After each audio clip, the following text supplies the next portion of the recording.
All right, took me a minute. I'm back. Hi. Hi. How we doing today, chat? Let me just turn down the Borderlands 2 OST here. I think actually the Borderlands OST might work perfectly for Borderlands music mix for the Storage Hunter game. I never thought about that. Very twangy. They have like a long ambient soundtrack mix. I don't think they do they? Damn, bitch. Ain't nobody make a big Borderlands ambient soundtrack. This some shit. This'll do for now.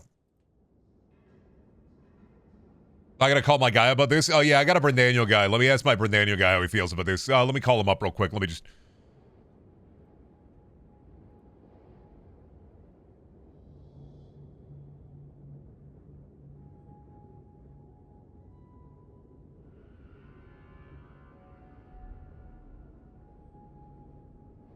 I was gonna do a joke where I called Billy, but I don't think there's Billy. Billy's actually online right now.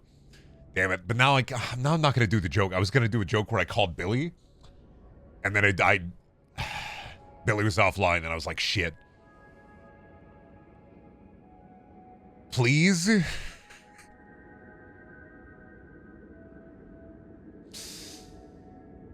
You got to do the joke now. Let me see if Billy answers.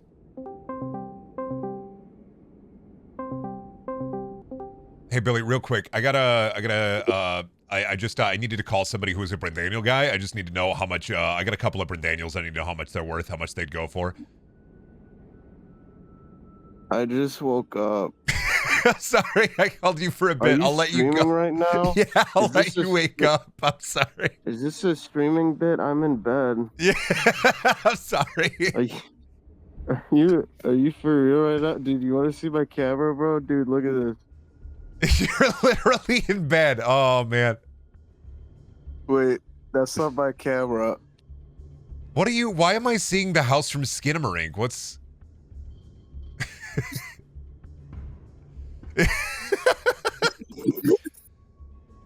I was gonna call you. I saw you were offline, and I was like, "No, don't call Billy. He's probably waking up." And then I saw you pop online for a second. And chat's like, "Do it, do it, do it." I woke up. Hey, good on you for waking up. I'll talk to you later during the Minecraft stream. Bye. Bye.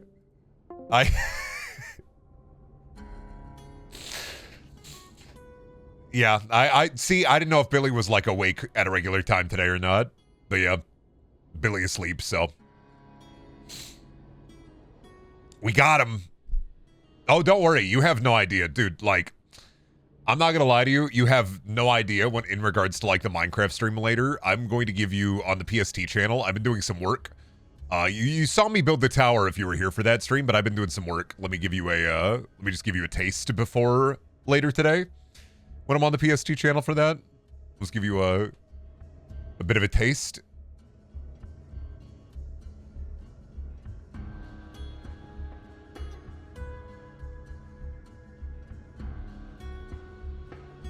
That's my JO crystal, buddy. You gotta be careful.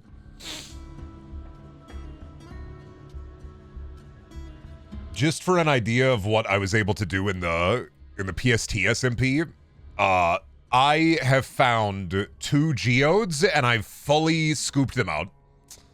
I fully scooped them.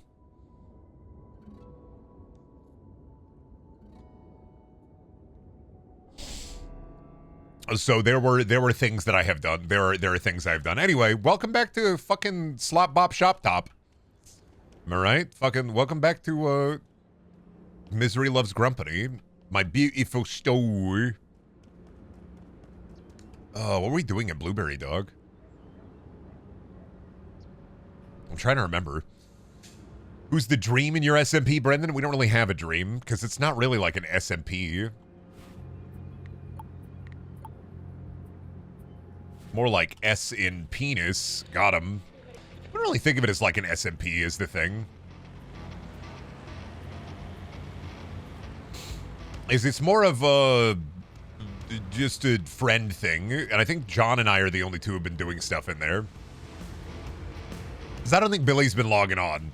And I know that Billy hasn't been logging on because I've done some things. And I know that if Billy had been logging on to the server, I know they would have seen some things. So I know they haven't been logging on. I know they haven't been locking in. Because it's mostly just been me and John fucking around. Well, John, I think in the server's been doing progress stuff. So he's been doing, I think he found the stronghold, but then found that it's in like the deep dark. And so he's just kind of fucked. Versus me, where I'm just kind of doing art projects and making stupid shit. And then also setting up pranks for later. And also resource collecting for pranks for later. This is going to be a Billy gonna yell log in again. Maybe.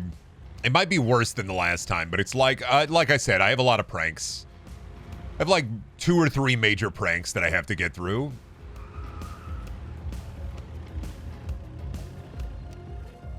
We'll see though. Like I said, I don't know. I woke up really bad today. I think the weather is starting to change a little bit, so I'm getting my like week-long pressure headaches again. Wonderful. Love that for me. Yeah, let's go do this level 2 auction real quick.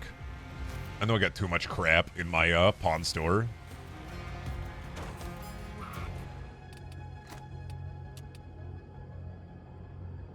Yeah, let me get rid of the music in this game, actually. There we go. We're just gonna do the Borderlands 2 OST, I think. Fuck it. They're more strongholds. He could find another. Raise a barn on Monday. Soon I'll raise another. Think you're really righteous? Think you're pure of heart? Well, I know I'm a million times as pious as thou art. Oh, what was the bit for this one for Columbo Joker? Was it wait? Was it wait for him?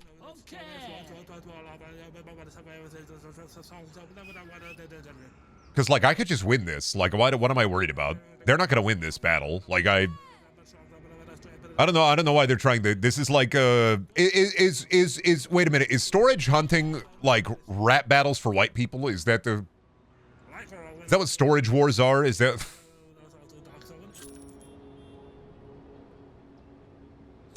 Wow, I'm alive. Look into my eyes. What do you see? And open. What do we got?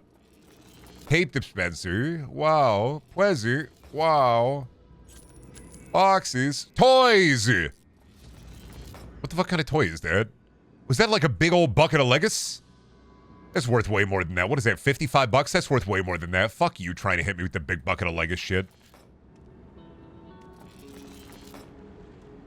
Get rid of the old pumpkin. What do you got, a license plate? Now we got a toy keyboard. Thinking about the episode, I just been rewatching Star Trek lately again, of course, like always. And I'm thinking once again about the episode, I think it's Attachment, which I haven't refinished yet. But I do think it's funny that, like, Picard falls in love with a woman that has a roll-up keyboard. And I'm just like, couldn't be me, buddy. I wouldn't have done that. I wouldn't have fallen in love like that, buddy. Couldn't have been me, man. Can't believe you fell in love with a lady with a roll-up keyboard. Come on, dude. Really? I get falling in love with a lady. Like, I definitely get that. But, like, a lady with a roll-up keyboard? Like, come on now. That's like falling in love with Carrot Top because of his big box of props. Computer, generate more clown horns for my lover. Beverly Crusher Carrot Top. Computer, can you generate me picture of, Gordon Freeman with big boob and HEV suit? Everybody want to be Star Trek, but all they be doing is making the fart trek. All right, get that shit in there. Lock it in. Oh god, how do we rotate again? That's right. I gotta figure out my... This is like... I gotta figure out my Gmod controls once again. What the f... Why are you wiggling? The fucking hay wiggler? Stop that. Not the fucking hay wiggler, buddy.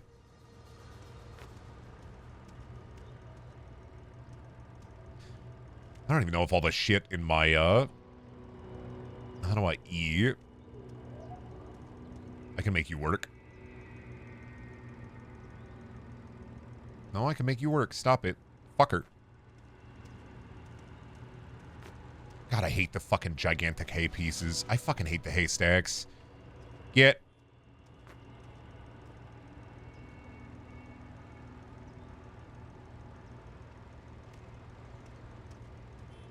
There we go. Thank you, Columbo. Great job, Columbo Joker. I know this place like Kamarocha now. We're out of here. I thought you were about to do Seth Rogen Picard with that laugh, Brendan. Computer weed.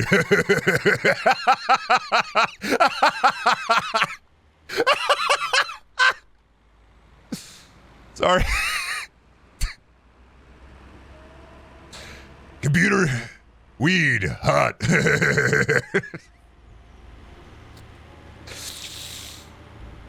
I'm just imagining Seth Rogen on the Enterprise.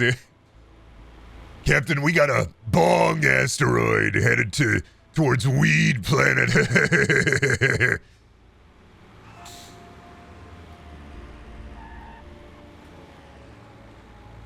What is Ensign Rogen doing in the holodeck? I think he's smoking weed, Captain. Oh, Captain Picard, how's it going? You want a doobie? You wanna spark up a doobie with me? Is that not the Orville? No, the Orville gets like way too serious after a certain point. NGL, not gonna lie to you. The Orville gets like crazy serious.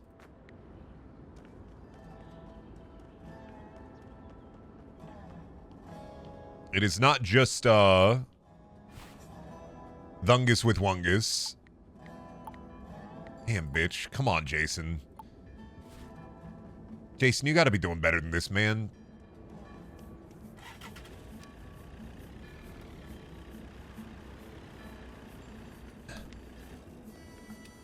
I'm looking for the strain of the virus. Did somebody say strain? Ensign Rogen, please. Now's not the time. Fuck, dude. I need a dubious strain, if you know what I mean. How do we make space weed funny? By making it blow your head up.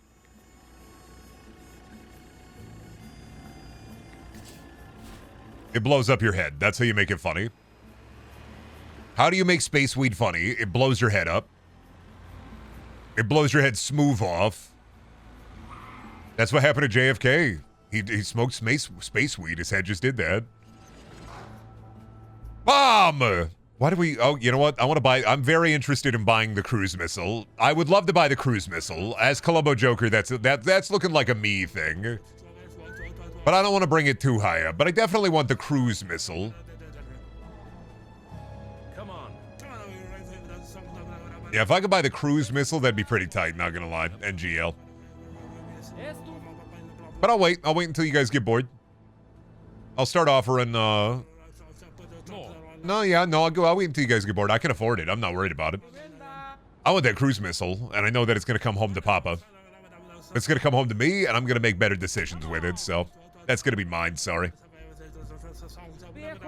That's a nice try, buddy. 1090, awesome. That's good for you, bud. That's really cool you do that. Let me snipe you.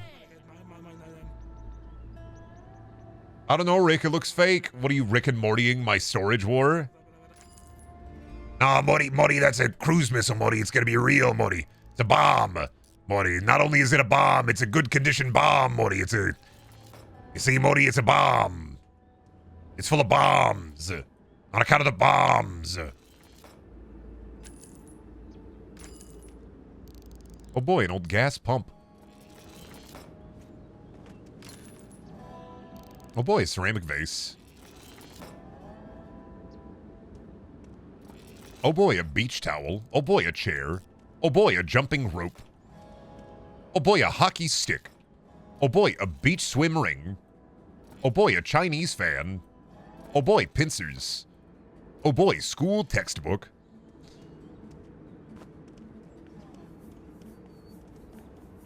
I gotta get rid of some of this shit. Can I open you?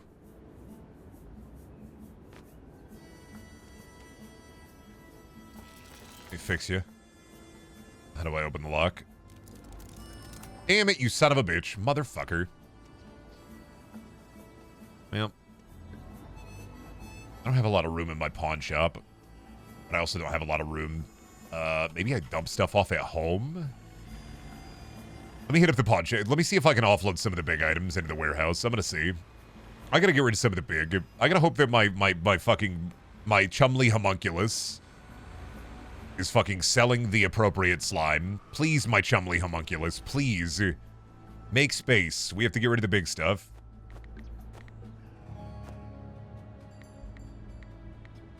Where did the mannequin come from?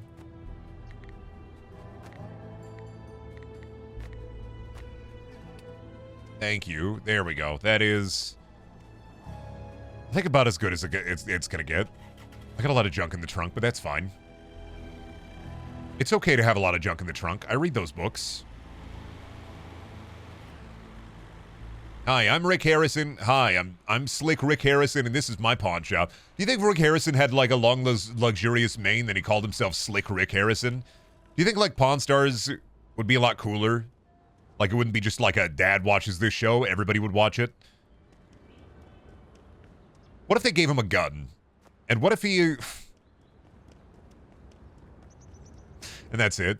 I wrote down, I was writing earlier today, and I wrote down Bart Simpson with a gun. I don't know what this means, but I do believe this is an omen. Did you restart? Why don't you have a moving van yet? I didn't restart. I just haven't played it in a while, dog.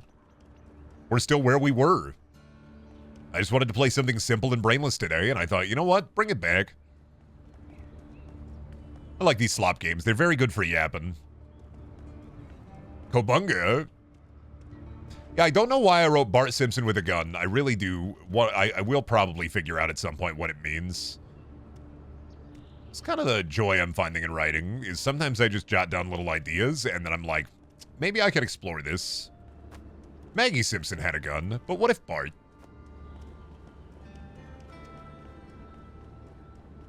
Oh, sorry if that's a spoiler for anybody. Yeah, Maggie Simpson shot Mr. Burns, by the way. I hate being that guy, but like... It has been a couple of years. Some of you weren't even born yet, so... Hate being that guy, but I gotta tell you. That didn't happen? What, Maggie Simpson shot Mr. Burns? That did actually happen. That was like a... That was like a full episode of The Simpsons. That was like a huge whodunit. That was like a huge whodunit to where the president was asking, like, who do you think shot Mr. Burns? It's like the only major finale cliffhanger The Simpsons did, to my knowledge. And it's like a season finale cliffhanger that follows through in the next episode. You don't remember? It was Smithers. It wasn't Smithers. The point was it was Maggie. Because nobody thought it was fucking Maggie. Is it weird that I prefer King of the Hill now? What, compared to The Simpsons? Yes, Simpsons is better written than King of the Hill. King of the Hill is a different vibe, though, so I definitely get it. Well, earlier Simpsons. I'm not gonna lie, like, I understand liking King of the Hill over, like, The Simpsons. But I think that Simpsons is written better, especially the first 10 or so seasons, whereas King of the Hill is more... I want to say King of the Hill is more down to earth. I'm not talking about modern... I'm not talking about the entirety of the shows. I think King of the Hill had a slightly better run. I'm talking about, like, the good versus the good. King of the Hill is more consistent. You say that, but the consistency of The Simpsons up until, like, Large Marge is incredible.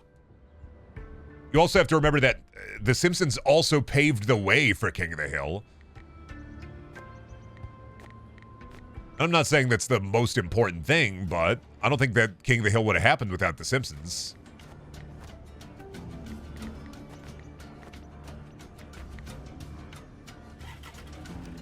The breast implant episode? Yeah, I think Large Marge is an indicator for me when to stop rewatching The Simpsons. And that was also, one of the many steps in my sexual awakening as a child, was the... Why are boob big? Whoa.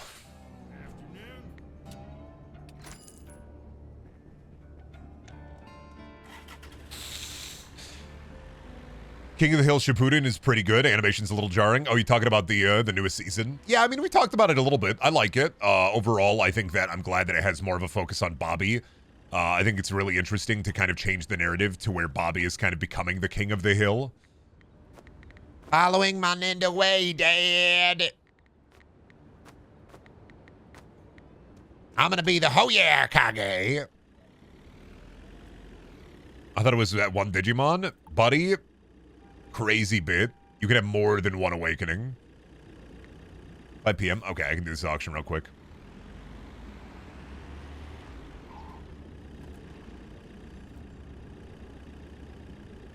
I don't know, Daddy. Bobby, use your Rasengan, Bobby. Bobby, you gotta use the Rasengan, boy. God damn it, I tell you what, boy, you better be using that Rasengan. Sorry, Daddy. Bobby, you said the god dang Chidori. Dang on, man, sorry about that, man. Dang on walking around, fucking see the kid in the woods, man. Dang on black hair, dang on Sasuke style, fucking running out in the woods, man. Dang on, pew, pew, pew, dang on tweet night birds. God damn it, Boomhauer. You can't teach my boy the Chidori. Supposed to learn the god dang Rasengan. How can you awaken more than once? I don't know. It could just happen. Yep. Come on. Is Bill Jiraiya? I'm sorry, Hank. I got the frog. Higher. God dang it, which one of you taught my boy? How many of y'all taught my boy to turn into a naked lady? Yep. Come on. Love the episode where Hank and a good Hank go to one of the influencer boot camp for men. We do love them talking about like the manosphere and like the you gotta be a man. Plus, like I find those men like be a man camps incredibly sad and funny anyway. It's just a good bit to do. Something about those men camps is so sad and funny to me, and I would love to like go to one for a joke just to see. Yeah. Yeah.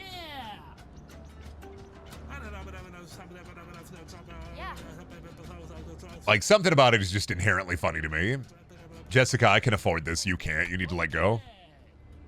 Weenie Chud Juniors. Come on. Paying to get to be a shitty guy boot camp. Pretty much, yeah.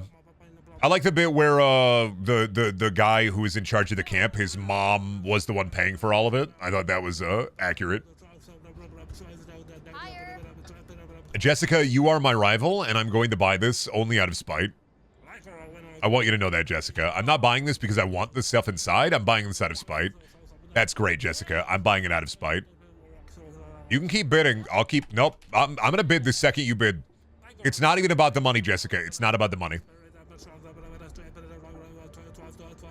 It's just so you don't get it. I don't want you to have it.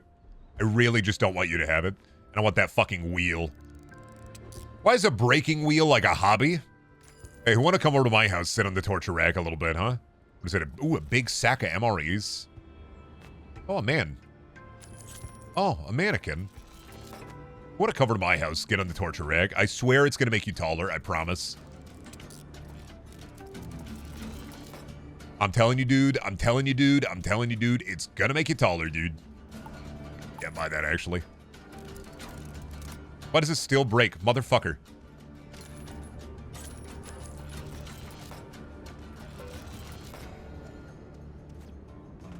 Like, at that point, why'd I even buy a lockpicking upgrade if it's just still going to break? All right.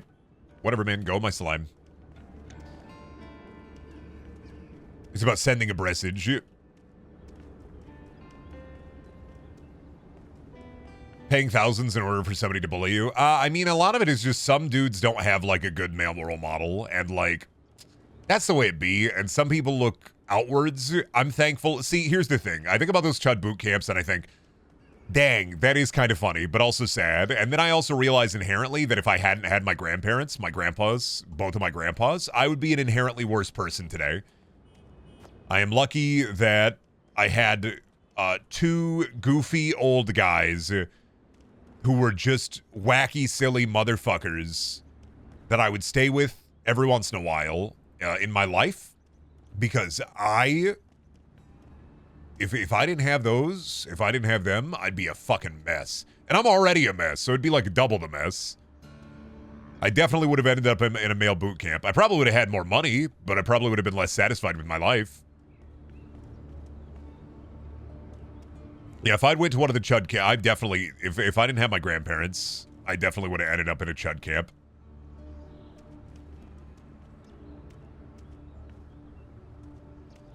Brendan probably would have been a Chud without his grandpas. Yeah, I think about it. I almost ended up a Chud without my with my grandpas. Like, it's really easy to fall into that hole. I remember being really into Gamergate, and the thing about being really into Gamergate is I was like, oh, dude, yeah, you should actually disclose, like, if you are a journalist and you have a relationship with like a game developer, because like that's a biases. And then like 6 months into it, I went, oh, wait, no, I don't like a lot of this. This is kind of ucky. Oh, this is like bad. oh, like, this is not right. Because I was very much like oh yeah, this is about like, and this is like, you know, early 20s, late teens for me. This is a while ago. But I was like, oh yeah, this isn't like I guess a spark that will kind of ruin the world in a way. This is literally just about you should disclose relationships in gaming. That way I can see if your review has biased.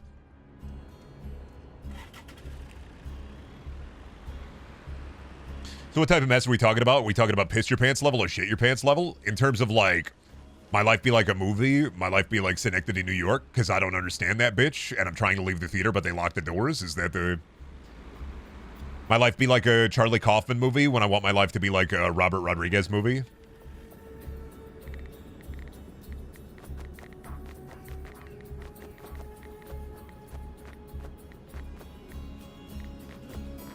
Okay, finally we've made some fucking delightful room. Thank you.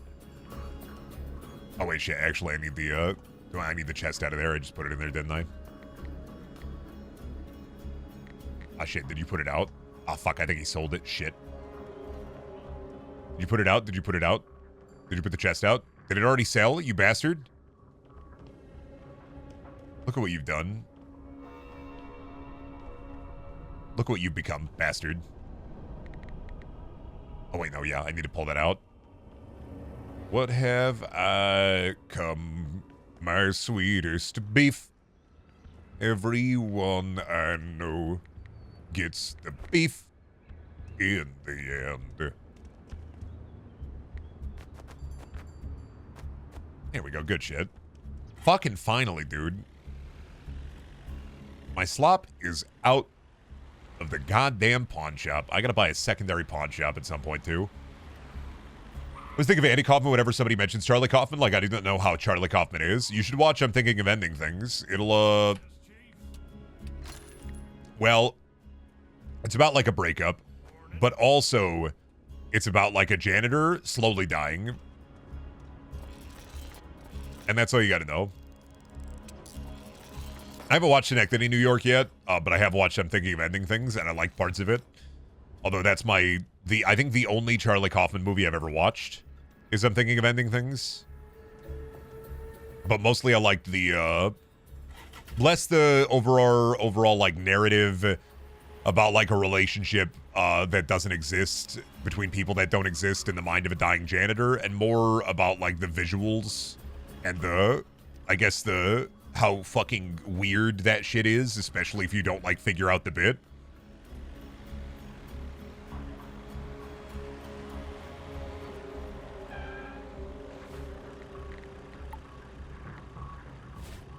Where's my new house at? I know I bought home. I bought real estate. Because that's the next step. What was Gamergate about again? I legit don't remember. Isn't Gamergate just misogyny? That's what I thought it was. So Gamergate originally started as kind of from what I remember, I'm probably wrong. Somebody can probably correct me on this. But what I remember and why I was like, oh, hell yeah, is because it was basically about, I remember a reviewer who had not disclosed a relationship with a developer and had reviewed their game favorably and hadn't disclosed the relationship. And in my feeble brain, I thought that's all it was. And yeah, I figured out later that it was just like, yeah, and women shouldn't be able to play video games. And I was like, what? I was like, what? Huh? What are we talking about here, guys? Why are you guys getting so fucking weird?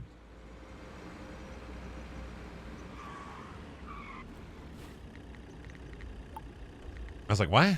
Huh?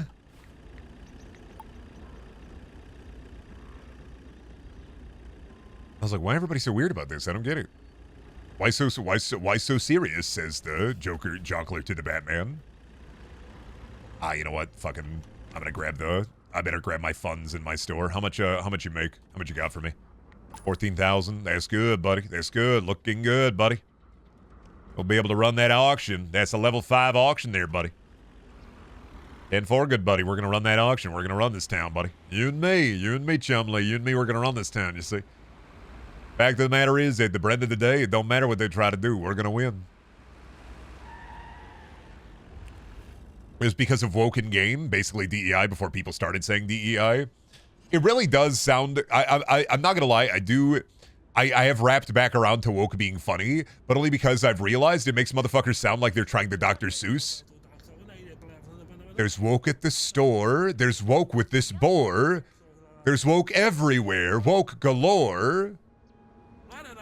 There's woke under the chair, there's woke everywhere. There's woke when you got the pronouns and the blue hair. Like, it's so funny that it means fucking nothing.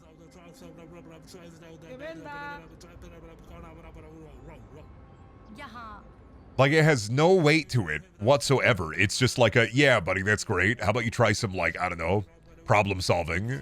Here's a wooden cube. Now try to fit this in the square hole. The square hole is woke. I'm putting it in the circle. Sorry. Do you think that in the 1920s when the people saw the movie about the train and they got freaked out because they thought the train was coming towards them, do you think that like they thought that moving pictures were woke, so they thought the train was real? Come on. Okay. And they really want this. I saw there was a human skull in there. Okay. And I kind of want the realistic human skulls, so like, I'm sorry. I'm gonna have to beat everybody the fuck out. Non-silent movies are War of the Worlds is woke. I don't want to listen to that fucking radio drama. Yep.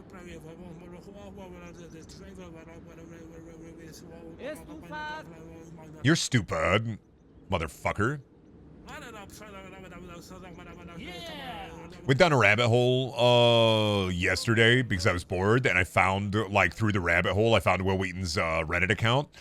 And honestly, I don't even hate Will Wheaton that much anymore, but I do think it's funny that, like, a lot of Will Wheaton's posting on his Reddit account is in the Fallout 76 subreddit. Dude just is playing that like a fuck ton. Okay. He's like talking about like, I'm really happy I went ghoul. Like, I'm very excited that I went ghoul because the ghoul playthrough has been a lot of fun. And I'm just like, you know what, Will? You're almost tempted to go back into Fallout 76 because I was reading Will Wheaton's Reddit account. I'm like, damn, Will, maybe you're right. Fallout 76 is good now. It has fishing. I know, I haven't played since they did the big Bagul update.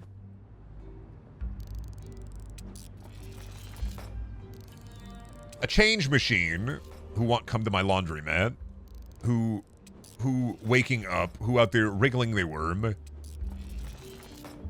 I get fucked here. I hope I didn't get fucked here. There's a lot of Urple and I can fix it, thankfully. Beautiful hat. Wonderful hat, sir. May I take your hat, sir? Beautiful coffee machine. Espresso to the espresso. They ever had robots you could date? You can fuck a robot in 76 now? Wow, I mean, that's really all I needed to hear, thank you. Now that I know there's fucking, I'm back. Howdy, caveman. People were mad at the fishing system for a pay-to-win bait generator. 76 is always, we are so back, we are so over. It may be one of my favorite we are so back, we are so over video games that I've played in my life. It's just consistently that, like, it is a, we are so back, it is so over. We are so back, it is so over. We are so back, it is so over. Damn it, bitch, I overpaid on this. They got me. Chat, they fucking boomed me. I overpaid. Wait, no, car steering. Well, no. Yeah, I overpaid. They boomed me. I got fucking boomed. Well, I can probably still make a profit with my own pawn shop, thankfully, but I do not like that I got boomed. What do Will Wheaton even do? Like, why was he famous? So Will Wheaton was a... to talk about Will Wheaton, it's to talk about kind of the two-tiered Will Wheaton system, which is Will Wheaton at first was in Stand By Me, which is the Stephen King movie where the kids find a dead body. And he was also in Star Trek TNG as, in the first 2 seasons or so, he's kind of the main character. Gene Roddenberry's self-insert of the smartest boy who ever smarted. And because he's kind of the smartest boy who ever smarted, he's very annoying until he gets some actual character development and growth later down the line. And that's what Wheaton's like. One of his main things is being a hated, kind of hated character in Star Trek. And maybe one of the best, if not, in my opinion, the best Star Trek series of all time. The second part of Will Wheaton's fame comes because of the Star Trek fame, but it is more so related to the fact that he was very instrumental in the original, like in the very beginning of making nerd culture more acceptable, i.e. he was part of like Geek and Sundry and part of kind of the first push to making tabletop like gaming and kind of geek culture outside of like Marvel more socially acceptable. And then he also, you know, Bazinga Theory, he was in Barzooble Theory, he was in Eureka, he's done like bit parts here and there as, look, it's Will Wheaton, he's the guy. But a lot of what he did was kind of in that online space as an adult beyond the Wesley Crusher era, which is, it's Will Wheaton, remember him from Star Trek, and people be like, oh, cool, and then they check out the channel. 1980s, we got to put a kid in it to make it more child-friendly. Well, that's not really the bit for Wesley Crusher. Wesley Crusher is a self-insert for Gene Roddenberry to go, I am very smart. Look at how smart Wesley is. I wouldn't say it's the stereotypical 80s, we got to put the kid in there. It's Gene Roddenberry kind of experimenting with, I want the Wonder Kid. I was the Wonder Kid. I want the Wonder Kid. And also Roddenberry was incredibly fucking old at this point. I mean, he passed away during TNG's run.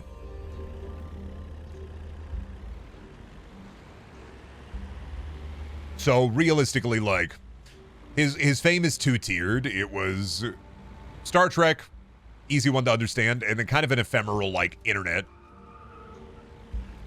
It's kind of funny that everybody hated Wesley.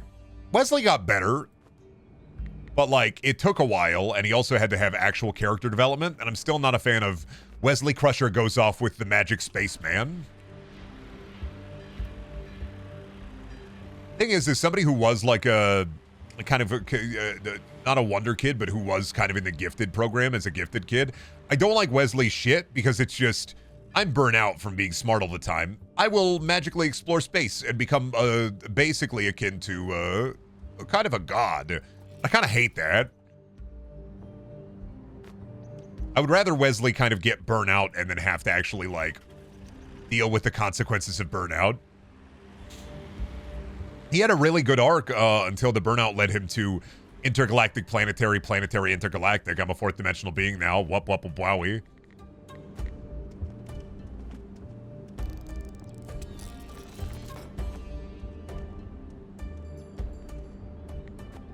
Because I don't like the Travelers. As a narrative device to talk about why Wesley leaves, I don't like the Travelers.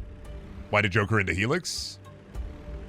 Oh, whoa, the Joker into Helix. Whoa. But what if he was the Joker and his wife was Harley Quinn?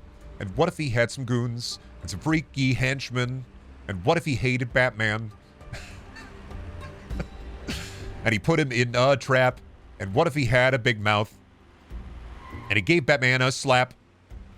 They gave me the good Adderall this week. I have a headache and I'm belting out bangers. They gave me the orange Adderall. I don't like the blue Adderall. I don't know why they gave me the blue Adderall. I did not like that. I don't feel like the blue Adderall did much aside from like make me feel kind of bad. What if Wesley came back as a new Q for a series? Like he's their cosmic trickster? That wouldn't make any sense. Wesley's character as the Traveler, A, has already come back in Picard, and B, that's kind of not the point of the Traveler. The Traveler kind of just fucks around. Q is abrasive because he considers himself the judge of humanity. And John Delancey is still around, and they already used him for Picard as well. Like, if you're going to do a Q, just do John Delancey.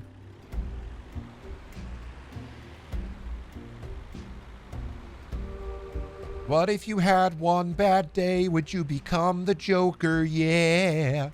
They Might Be Giants should do a Joker song. What if you were covered in acid from the Acme chemical plant? Would you rig traps to kill the Batman now?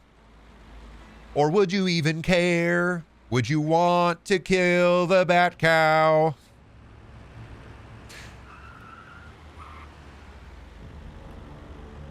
Didn't Q die in Picard? I don't know, man. I didn't watch Picard. I'm not watching that shit. If I watch Picard, it's going to be season 3 and season 3 only, so I can see Worf again, and then fuck off. Give me the blind bid. I'm signing up for it. This shit's mine, bitch. Is that Dr. Worm? No, that's my name is Dr. Worm. Good morning, how are you? I'm Dr. Worm. I'm interested in things. I'm not a real doctor, but I am a real worm. I am an actual real worm.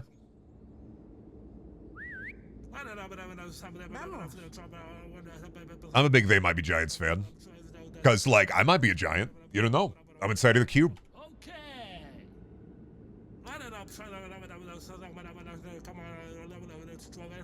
You gotta let me win. These are my toys. You gotta let me win. These are my toys. You gotta let me win. These are my toys. They're mine. You gotta let me win. On account of the fact, these are my toys. Which is worth 900. Ah, it's worth it. I can fix them up. How many toys we got? What are the toys looking like? Oh boy. Oh boy. Oh boy. Oh boy. Oh boy. You ever open up a Christmas present and it's full of even more Christmas presents? Oh boy.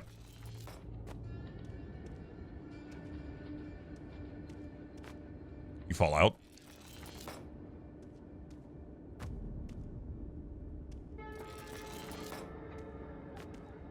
Clapping my hands like a seal just offered a fish. Oh boy, oh boy, oh boy, oh boy. I didn't watch Picard because looking at the trailers alone, I was starting to get a 2010 Sherlock Holmes flashbacks.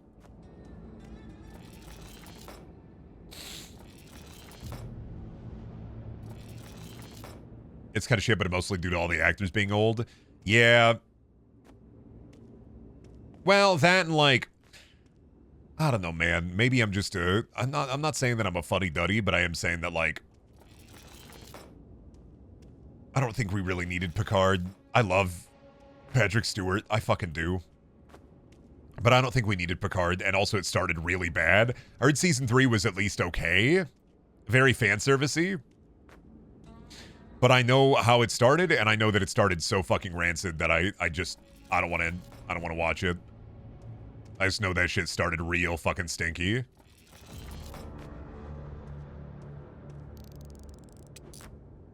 Oh boy, I won an Oscar. For coolest and most handsome boy. That's me.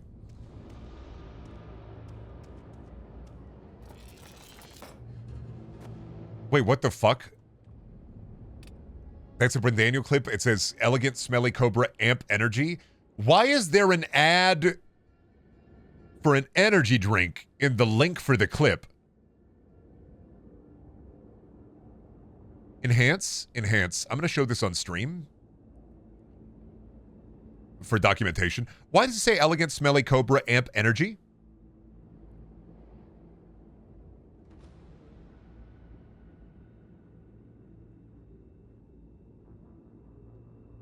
Oh, their new flavor is elegant, smelly cobra. I get it. Huh. Interesting. That's weird. I didn't check the clip. I'll check it later, but... Is AMP paying for promotion? Who the fuck is drinking AMP? Motherfucker, you go to the gas station. Who the fuck is drinking AMP? As an AMP Energy ambassador, what's your favorite flavor? I like sweaty sock. I like sweaty sock that's, I guess I like it when it's kind of like, what's the word? When it ferments in the boot for a bit. When your new boot goofing, but you don't want to take your boots off, and you wade through wet water, and the socks get a little bit wet. I like it when the sock is a little bit wet, and you squeeze the sock goo out of the sock. You put that in a glass and carbonate this shit with the soda stream. I like that. That's that good slime, you know. My favorite flavor is post-gym armpits.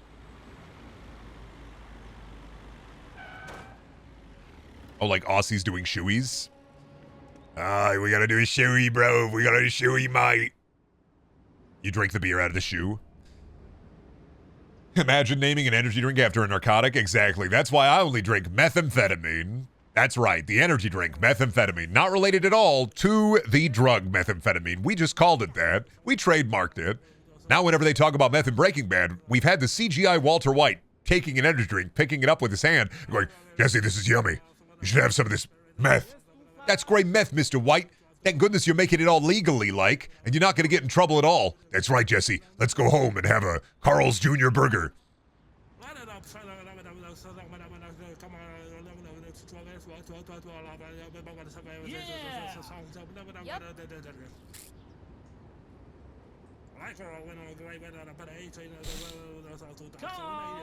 Amp Energy's so bad that I got a fucking renewable energy company before I fought the drink. Amp Energy's so bad that it comes with a little baggie full of kidney stones.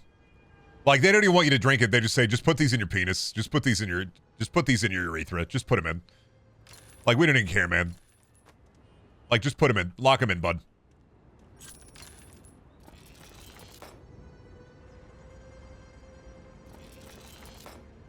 NOS is simultaneously a racing gas and a laughing gas. Well, NOS, the energy drink, actually has nitrous as well, I think, right? Oh, they just have nitrous? Like, they are also a company that makes energy drinks and nitrous? Why does sounding always come up on your stream? I don't know, man. How are your vowels? How's your A-E-I-O-U? Maybe sound them out. Oh, fuck. Teacher, my college professor told me to sound out my vowels, and, well, I did, but now the alphabet is in my dick. You get it, you get it. I don't think that was a good one. I think that was like an average. I think that was okay. Probably better delivery could improve that one 100%. Wait, they don't even make Amp Energy anymore? Why the hell did that link have Amp? Yeah, they do. I saw it at the grocery store like a month ago. 1 second. Did they finally get rid of it? When did they stop? I thought they still made it. Oh, probably discontinued. Nah, they still make Amp. Mountain Dew still got a page on it. They still make Amp.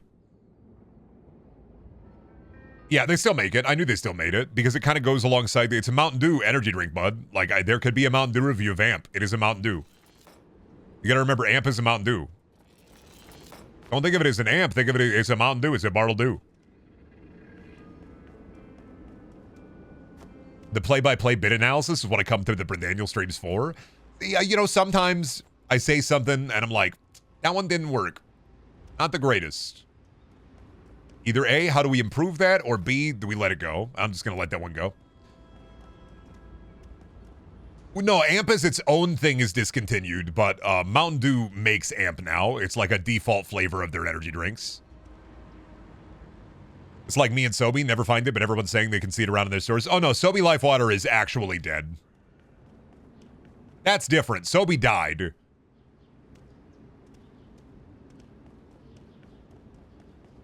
I miss Sobe. When are they gonna bring the lizard milk back? As a millennial, I'm always waiting for one thing and one thing only. When are they gonna bring the lizard milk back? And when am I gonna be able to find a realistic Argonian fucking mannequin that I can suck the lizard milk directly out of? Is that too much to ask?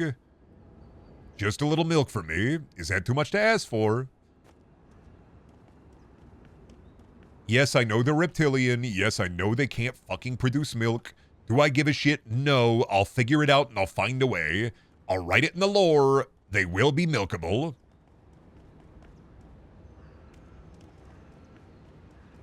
Vito Bit. You never seen like somebody's like character is a hot Dragonborn man? You just want to like fucking suck the milk right out of him, dude? Or where's mammals named after their fucking milk gland? Actually, mammals are named after, well, I mean, a variety of different things. I was named after my uncle. My brother was named after my grandpa. A lot of different mammals named after a lot of things. Some mammals are named Ben, Stephen. Pierce is a name. Brosnan, which is the surname of Pierce. He is a mammal. Oh, don't bring up the fucking Bloodhound Gang again, because you're going to sweat, baby, Texas drought you and me do the kind of stuff that only Prince would sing about, so put your hands down my pants, and I'll bet you'll feel nuts. Yes, I'm Cisco, yes, I'm Ebert, and I'm giving 2 thumbs up. You're out of touch. Oh, maybe I forgot. Maybe I'm free. I touch waffle, hash browns, coming quicker than FedEx. No, I may have forgotten. Good. Maybe I'm out of the Bloodhound Gang, finally. Fuck, I'd love to be free. You and me, baby, ain't nothing but mammals, so let's do it like they do on the Discovery Channel. Love the kind you clean up with the mop and bucket, like the lost catacombs of Egypt. Only God knows where you stuck it. Hieroglyphics, let me be Pacific. I want to get down in your South Sea. You never leave the Bloodhound Gang? What are they fucking? Are they like snapping their fingers and coming towards me at a ludicrous pace? Is that the what is this like the 50s greasers? I don't know why I got a potent image in my head of like the stereotypical neck beard, and they're just like snapping their fingers and slowly like coming towards you. You can never leave Anime Club, buddy. Nobody ever leaves Anime Club. Try as you might, but you can't escape. You'll have to come back. And we're going to talk about Fruits Basket, you see. Pulls out the Hatsune Miku switchblade comb. And yeah, we're going to have a long 3-hour discussion about this. Nobody messes with the Anime Club, Buster. Because if they do, we put them in the dirt. Hey, 1,000 good jokes. Look at that. Thank you, mental health. Ow, I hit my car. Driving in my car right after a beer. Please fucking move. Thank you. You stun-lock me with Fruits Basket? Sorry, buddy. We're going to be watching Fruits Basket and then My Neighbor Totoro later. You're going to have to come to the showing. Otherwise, you're going to be in big trouble, buddy. You're going to be in big fucking trouble, man. I'm not going to lie to you. This is actually your third missed meeting. And honestly, we're going to have to execute you with the Anime Gay team. We were testing it out on some Pop Team Epic Nendoroids, the Anime Gay team. And you're going to have to just, we're going to put your head in there. So you're going to have to come to the meeting. Today we're showing Bleach. It's going to be 50 episodes of Bleach. All filler. Brenda, did you get the Militsioner gameplay test invitation? I don't know what that is. Is that the artist art game where they art?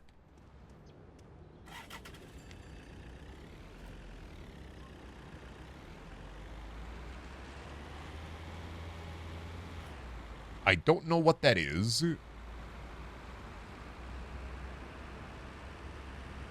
Check the trailer. It's an MSim. I'll look it up. Militsioner? I don't usually try gameplay tests and stuff. But am I, my music end? Oh, no, it just broke. Thank you. I'm gonna do badass crater ambience.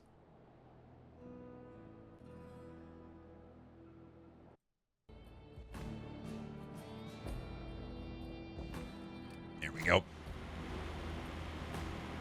Oh, the giant cop game? Oh, is that the game where you're the giant cop? Oh, wait, fuck. No, I will have to look into that. I forgot about that one.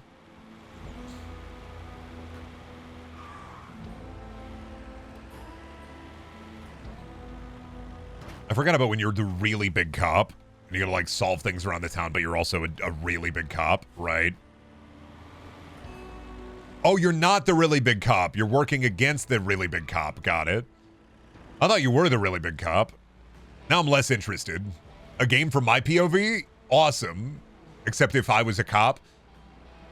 A game from the POV for the people I step on? Not a fan. Oh, you can flirt with him. Never mind. You can fuck the big cop. All right, I'm back in. I was out, but you said you can flirt with him. I'm back in. Put me in, coach. Put me in. I'm back into the fight.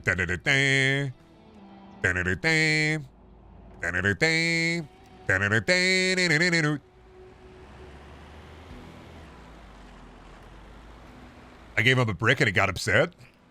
Here, a present for you, my gigantic cop, a brick. See, here's the fact of the matter. If I was the giant cop, I would have appreciated the giant brick. I would have given you, I would have tussled your hair or given you a kiss on the forehead. Like a dad. Like a platonic one. MSims, streamer sleeps. Big cop you can kiss, instant 180. I'm a simple guy. You just got to find the way to, work the slime in my brain. You really got to just find, the through line for what you want me to do. Update on Mutants and Masterminds, by the way. We did a TV interview last session. Not this past session, but the session before this last session. We did a TV interview, and I Joker 2019'd it because I thought it'd be very funny. We had to sign a contract, and I used a pen that my character created when I signed the contract so I could dissipate the contract ink after I had signed it, because fuck him. And then I dressed up like Joker 2019 and fucked with the interviewer the entire time. Villains ended up attacking the TV station, And so, as everybody else was trying to get like negotiate with the villains, I ended up hiding in like a trap door. And when the villains started to like huddling to try to figure out their negotiation tactics, I rolled critical on stealth. I snuck around outside of the trap door and then came up and joined the huddle. And then I hit a guy with a big toothbrush. I also got blown up a little bit, but Nathan's fine. What are you talking about? Oh, my Mutants and Masterminds campaign that I'm in. I have a character named Imaginathan. He's like kind of like a Green Lantern. He apparates objects out of thin air. Did you shoot the interviewer if it was Joker 2019 though? I had a plan where I would have a bang gun, but I did not shoot the interviewer because he was Faraday Man, who he wore a Faraday cage all over him.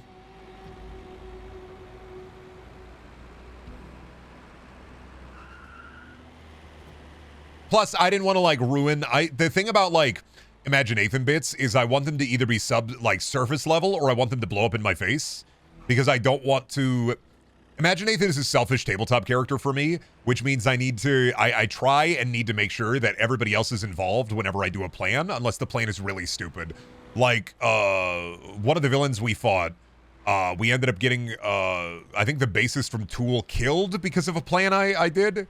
In the game, in Mutants and Masterminds. Because I snuck away from the party and I planted a bunch of fake bombs, because he can't make real bombs, right? Because he can't make things with like a full chemical reaction like a bomb.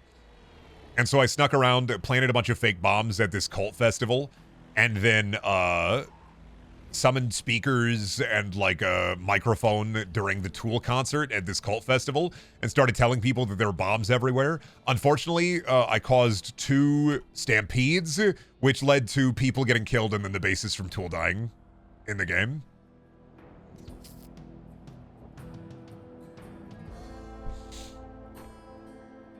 Is your character Zach Levi in One Piece adult pajamas like the movie?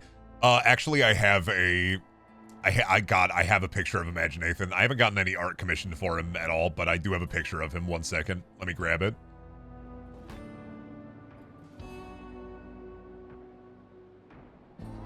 Oh, good. John did what I wanted him to do for the Minecraft server. Thank you, John. Fuck yeah, we got him. I was Tool at the cult concert because it was supposed to just be a festival and people were drinking goo that made them, like, easily swayable.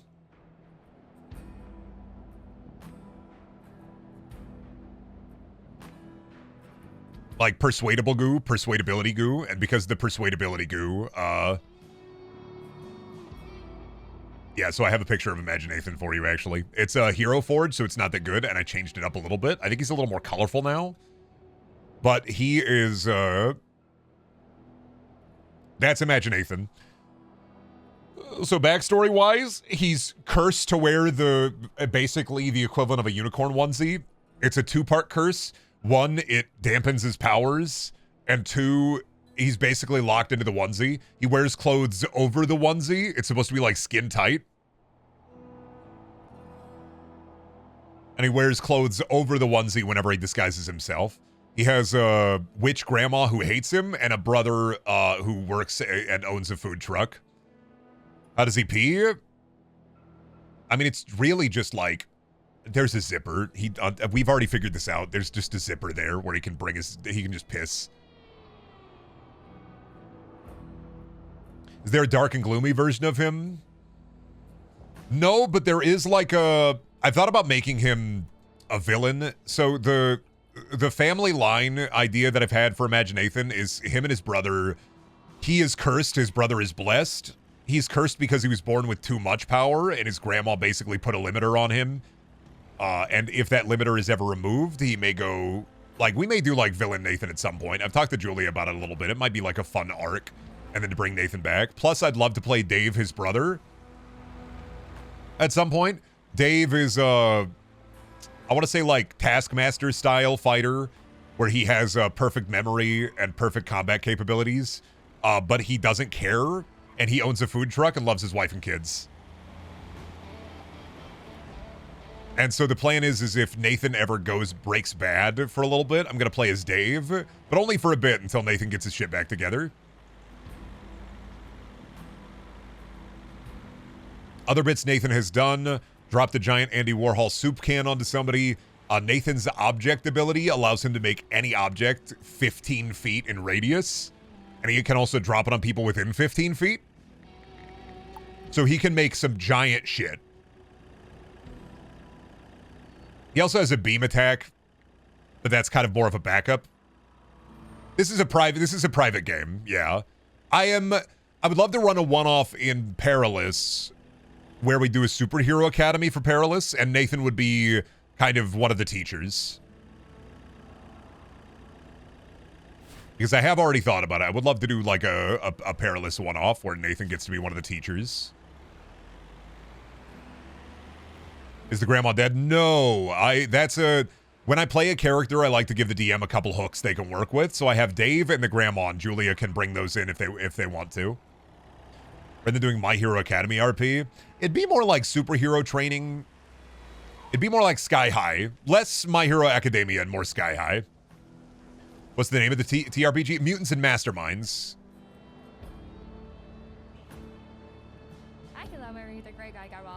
We have me. I'm Imagine Nathan. I have my fucking Green Lantern powers. Dak is playing kind of a Superman analog, where he's just really depressed. People call him Captain Dickhead, even though he doesn't go by that. Nico is playing a brain in a jar called Terrifier. Our friend Kit is playing a shape-shifting, like animal kind of shapeshifter, Beast Boy kind of style named Jessica. Roach is playing a furry wolf wrestler. And then Stebby is playing Scoop, who is a 1940s private eye who got locked into a magic camera, who usually just shoots people. And that's kind of our party right now.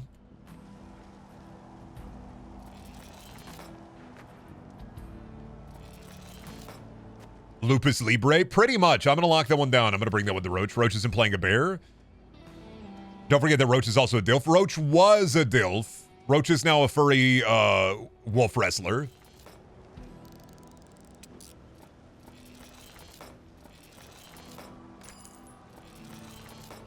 But Roach was a DILF, but they couldn't figure out how they wanted to do, like, the powers. Because Roach's other character was Bugmancer, who used to be like he was like a 56-year-old, like, Bugmancer, who used to be, like, famous. He used to have, like, a TV show back in, like, the old days, based around his powers and what he did. But Roach didn't know what to do with the power set, with, like, the bug control power. So they went with a punchy, talky guy. Roach showed self-control. Oh, no. Literally, during the fight with the villains right now, we're mid-encounter. We had to stop mid-encounter because of time constraints. But Roach literally, I try to give Roach bits where Roach can be thirsty. During the villain fight, I made sure cameras are set up, and I made sure that the cameras are still rolling so that everybody gets, like, airtime and gets to look good while fighting the villains. I like Nathan as kind of like a chaos creator, but I also like Nathan as somebody with good intentions. Nathan will go along with the bit and will start bits until shit goes down, and then he's going to try to A, make sure his friends are taken care of, and B, make sure that everybody looks good except for him because he doesn't give a shit. He's chaotic. I would say Nathan is chaotic good at his core. He's fucking locked into a unicorn onesie. Like, he does not give a shit what people think of him. Like, that's... But yeah, I mean, that campaign has been a lot of just trying to feed Roach. Figuring out what kind of stupid bits I can do. A lot of really good disguise bits where, because I have the ability to create, I just get to do funny disguises all the time. Book fell on the ground. Man, come on, man. Damn it. All right, man. Slop game. Be like that.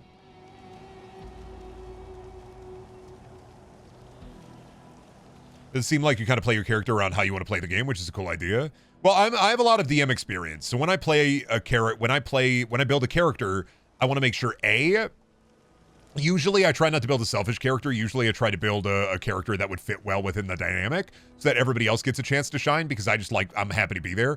Nathan is one of the first times, aside from my orc character, where I've made like a fully selfish character.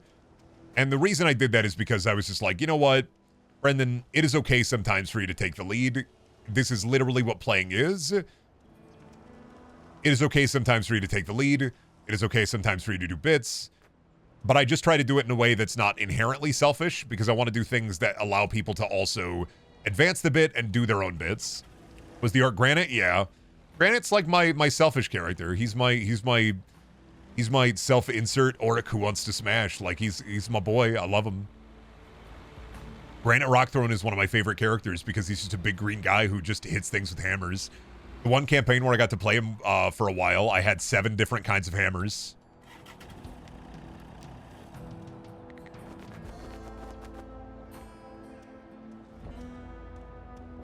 I had a set of miniature hammers.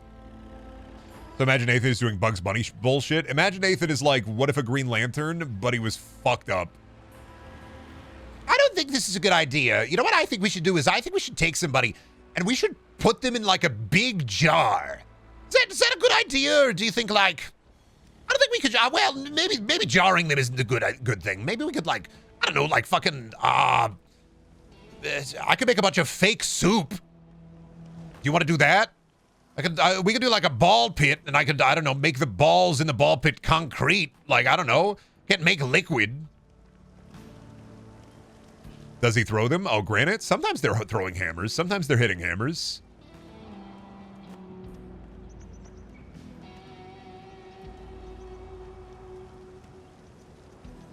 Say hello to Pinkie Pie. I think I did have one point where I was fighting, we were fighting some goons, and I said, Man, I don't know what to throw at you, dude. I've thrown everything at you. Look up. Guy looks up. Kitchen sink. Can he make a functional gun? So, I think some objects he can make, but I've worked out a deal with Julia to limit Imaginathan, because his powers can be potentially too strong when you can literally make anything. So I have to do technology and perception rolls based on like what I can make sometimes.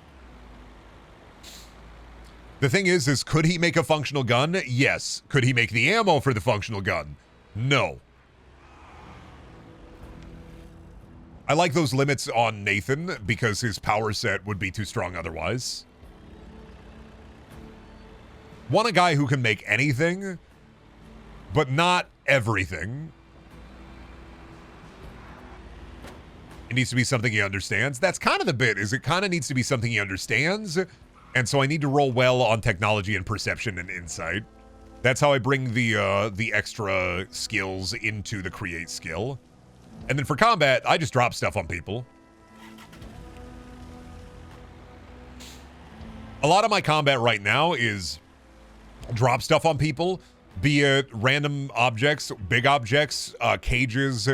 Julia has finally found a way around my combat capability of drop a big cage on somebody, which is good. I've been waiting for that. Now I get to think of new things that I can do in combat. Like, if he studied firearms for a month, could he make gun and ammo? No, ammo I don't think he can make just because it's a chemical reaction.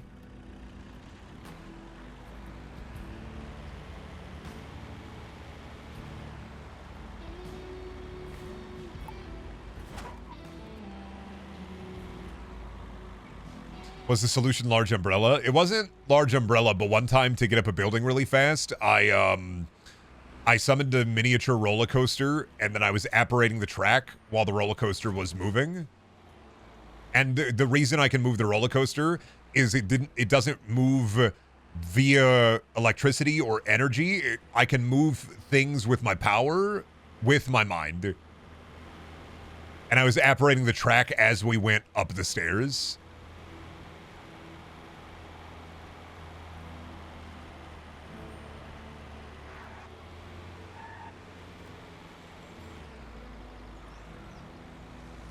I've never done large umbrella. We were on the run once in the campaign because one of the characters just killed a guy. Nico's character, Terrifier, just killed a guy with a cube, like a kill cube, just testing it out after we had like raided a villain auction. They just killed a guy. And so, like, we had to run from the mayor and the cops and kind of deal with the mayor because one of our members just killed a guy. And we're like, we gotta fucking deal with the ramifications of the consequences of the actions of another member of the party. Funniest part of that, though, is while we were trying to, like, clear everything up, that the guy that Nico's character killed was kind of a bad guy, and that the mayor was blackmailing us in a fucked up way, Nico wasn't at any of those sessions, which made it even funnier.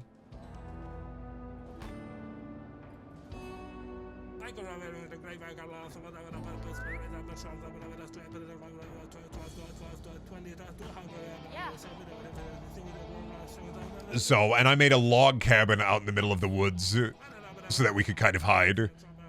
Made a temporary base for us. Yep. So rules is written, could Nathan make bullets and you decided that would be too much, or is that just how the mechanics work? I think it'd just be too much. And also, like, I don't know, I kind of like a limiter like that where he can't do chemical reactions. Plus his powers operate in the way that a Green Lantern's powers would operate.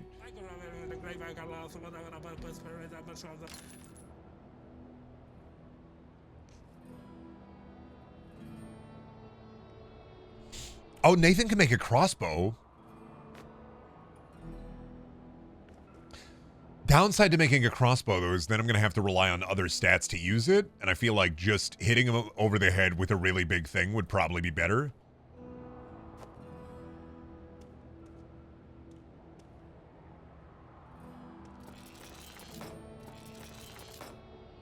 Airsoft rifle or BB gun as well, yeah. Yeah, but then you're kind of relying on... I don't know if you're going to be able to rely on, like, the create power skill to do the damage. Plus, I do like dropping bowling balls on people's heads. Have you ever seen that JoJo TTRPG that somebody homebrewed? Nope. There's a homebrew for every manime. There's a homebrew for all of them. JoJo's Bizarre Adventures. Not gonna lie, I think I've gotten to the point in my life where if anybody mentions JoJo, that's fine. I'm not like, I don't really care that much anymore. But like, I think about the Ray Sipes video where he just, JoJo's Bizarre Adventure. JoJo's Bizarre Adventure. And then I think about that level in Blood where he's at this, he's at the circus and he goes, I want JoJo. I want JoJo. JoJo. JoJo.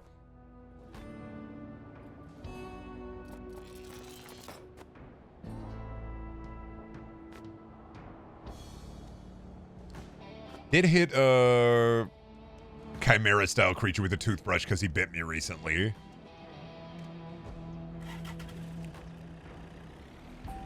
Could make a boxing glove spring launcher. Oh, don't worry. That's already in the tank. You don't got to worry about that. That's already locked in.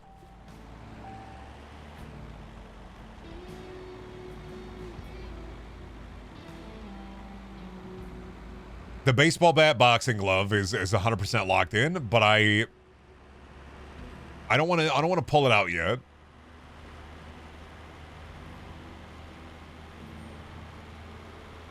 Gun-shaped baseball bat. Stop trying to get me to make gun-shaped objects with my freak. But imagine Nathan make a breakfast machine. Oh my god, we're not going to ask if he's a tinker, scientist, or engineer. He is magic. He is different. He's not a tinker. He's not a scientist. He's not an engineer. One of my current favorite bits is in the new base that we have. Everybody has gotten their own rooms, and if anybody tries to go into Imagine Nathan's room, it's an empty blank white space. But then I really like, you know when Squidward is dealing with SpongeBob and Patrick and they have the funny little box and they're using their Imagine Nathan? I really, really like the bit of his room being that box where people will hear ridiculous noises from it and crazy things happening. But if they open it, it'll just be Nathan standing there in the void.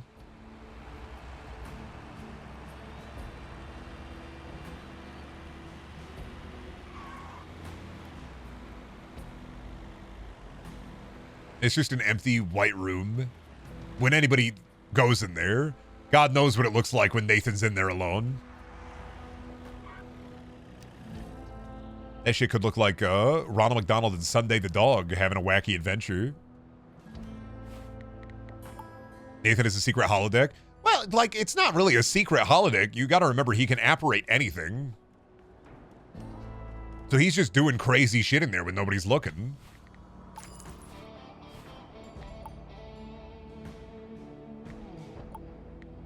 There we go. I wanted the verification tool max level. Now we're locked in. New Brendan Nightmare had a dream you started beef with Thor High Heels. Why would you have a dream where I started beef with a YouTuber? You know I don't start beef. That's a terrifying dream. I don't do beef. I mean, I like beef, but I don't do beef.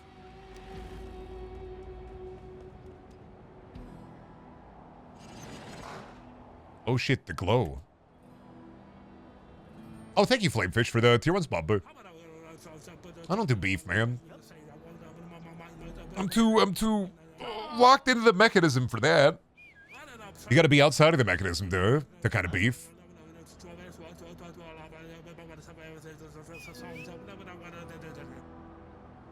I'm not a beefer, unfortunately.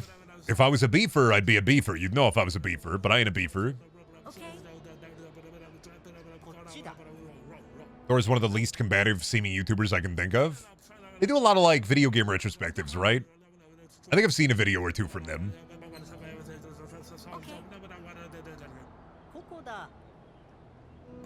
Oh, wait a minute. I didn't realize I bought the verification tool upgrade and I'm almost out of money. They're gonna boom me. They boomed me already. I can't afford this. I gotta leave. It's too rich for my blood. I goofed it. I fucked it. Gotta buy this one.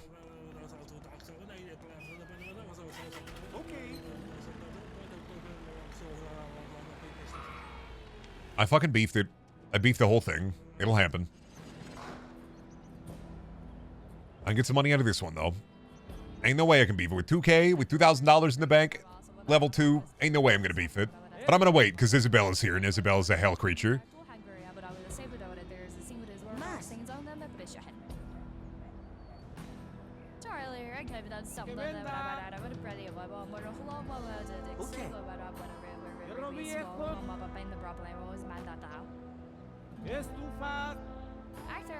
Have you seen the new Ponkle published game Kill the Brickman got announced? It's published by the Vampire Survivor devs. I'm not gonna lie to you, Flamefish. I thought you were pooping me. Ponkle published game Kill the Brickman. Have you?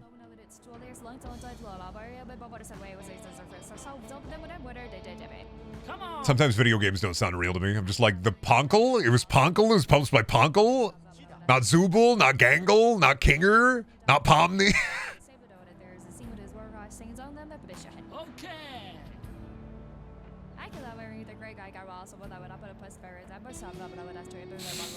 I know, I saw the Silk Song got a release date. Thank God. And with Silk Song's release date, the internet got a slightly less annoying. It was almost as if thousands of people cried out, oh, thank God it's out.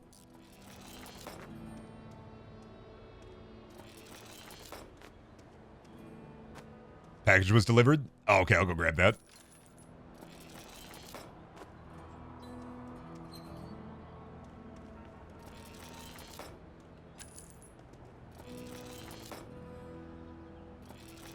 Oh shit, a knife.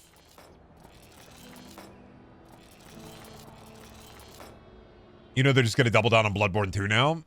Oh, true, yeah. Now that Skong is out, it's definitely going to be... all that energy is going to go towards Bloodborne, I bet. No, but aren't we getting the From Software freaky Nintendo Switch game? Whatever the fuck it's... Aren't we getting the freaky, like... From is doing the Nintendo Switch?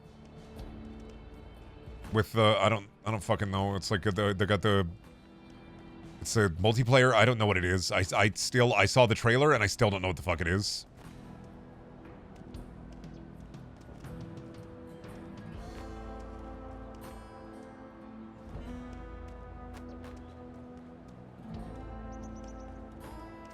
The Bloodborne Cope is for a PC port? Yeah, this is true. Oh, Duskbloods, right? Yeah, Bloodborne Cope is related to PC ports, I think. And I mean, I'm right there with people. Like, I want Bloodborne on PC. I'm glad I have a PS4. I can play it, but I'd love to play it without, like, emulating it.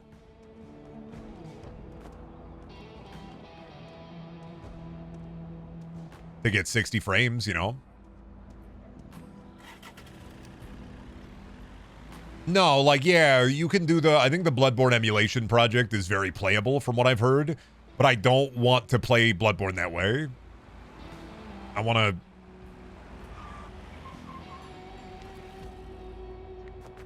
I want to be able to. I like buying video games sometimes. Somehow Elden Ring runs even worse on the Switch 2 than Steam Deck. Well, yeah, because it's the Switch 2. My thoughts on the Switch 2 are, as always, just like the Nintendo Switch. This is not a console that you need to buy like big games for. You shouldn't buy big games for it. That's my belief is you just shouldn't buy big games for a Nintendo portable console if a big game releases. I've always felt that way. Same with the Vita. You should buy first-party titles for it and indie games.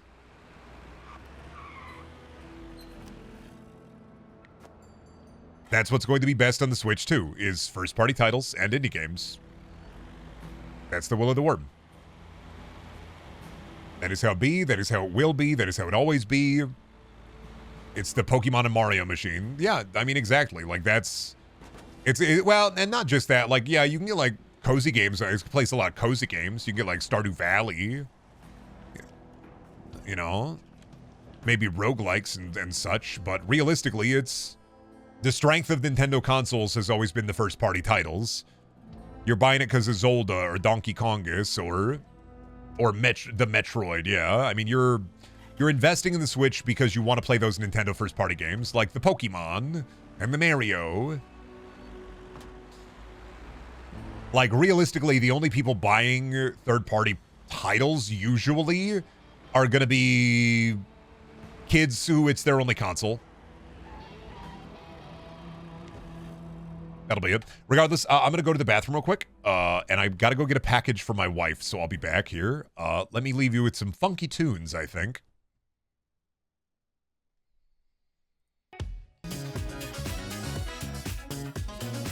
All right, I'm back. Wah.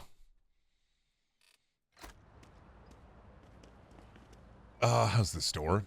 Doing all right. Let me see. Borderlands 2 OST extended. Yeah, let's do Arid Badlands for a little bit here. I feel like this definitely fits the vibe of the Swords Hunter. Instead of a Vault Hunter, I'm hunting storage containers. Welcome to my badass journey.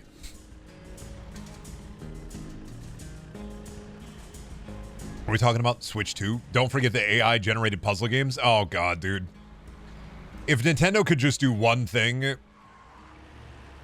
for, I guess, the Switch 2 is please just, you gotta moderate your store. You gotta, man. It's even on the Switch 1, it was getting fucking ridiculous, the amount of crap they were putting on there. That just was not getting taken. It's just the pure amount of utter shit.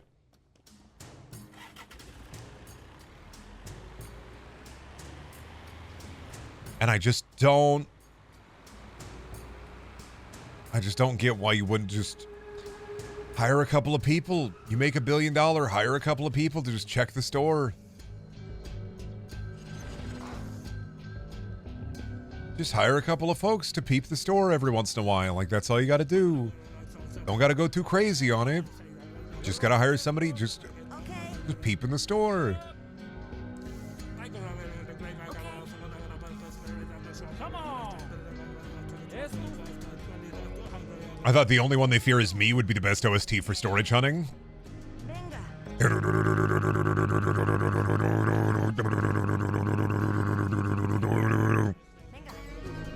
You guys are bringing it up crazy expensive.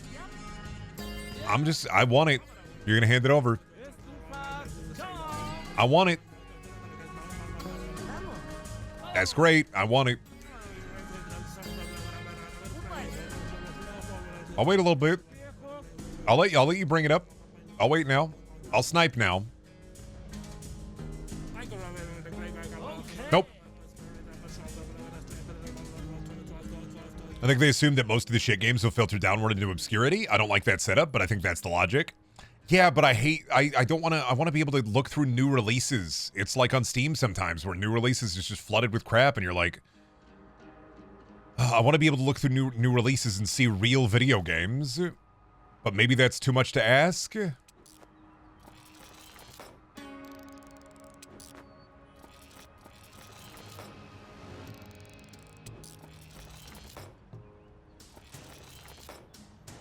Is it just too much to ask for, like, look up video game, see video game, wow, new video game? Sometime I on the internet and I'm like, damn, I kind of miss going to the store. Sometimes I think, oh man, no, I do love the internet because it connects and brings people together. But then other times I'm like, the old people were right. I kind of want to just go to the store and buy things. Like, I kind of hate that I got to go through the whole rigmarole of, like, looking at the store, getting inundated with 1 billion crap. Kind of like going to the store.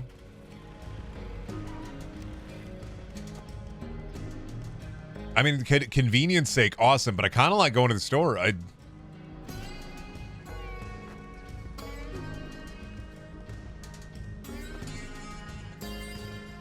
Yeah, wrong about the racism, but definitely right about like brick and mortar stores.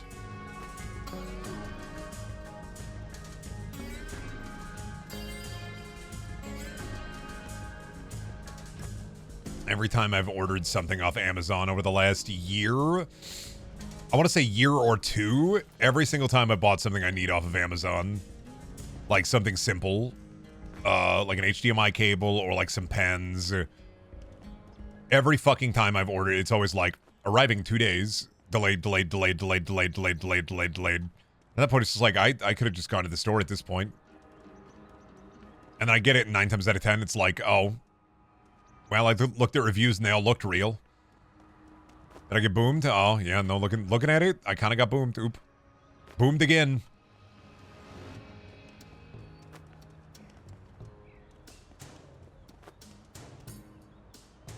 I want to go to the store without the retail middle managers making employees as annoying as fucking possible. That's my belief. Is go to a store, you go there, all the people that work there look like they're having a good time. They ask you if you need any help, you say nah. You look around, you buy something, have a quick chat with an employee as you're buying it, then you leave.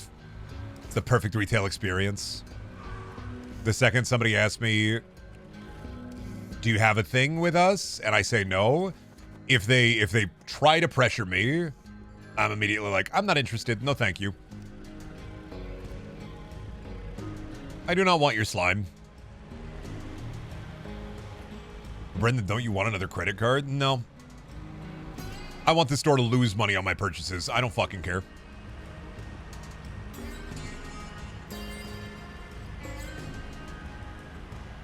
You know I don't fucking care. I peddled Best Buy credit cards and GameStop credit cards back in my day. And my thought process is, no. I want to go in, buy thing, leave. And maybe have like a light conversation, a little small talk. Anything else? Not my pig, not my farm.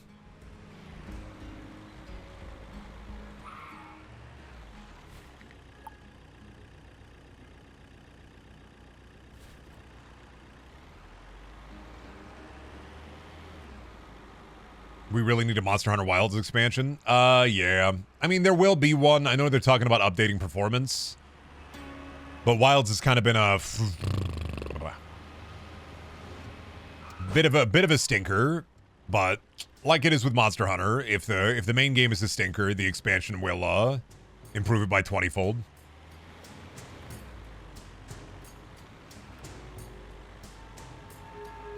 I kind of fell off it, mostly because they just made playing with friends kind of a pain. I fell off it because I beat like a scary creature on my own, and I went, and then I logged off and just stopped playing it. Plus, like, the performance is incredibly doo-doo. And I really do not like the fact that they epic Mickey you. I don't like that.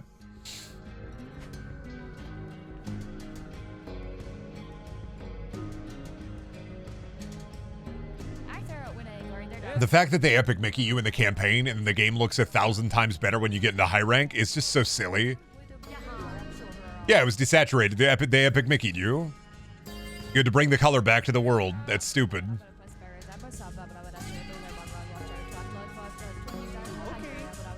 What do you mean the epic Mickey you? The game is desaturated until you get to high rank, so the color in the world and the monsters and everything comes back into the game when you get into high rank, because the sky clears. And an epic Mickey, that's a video game where you got to bring color back into like the cartoons.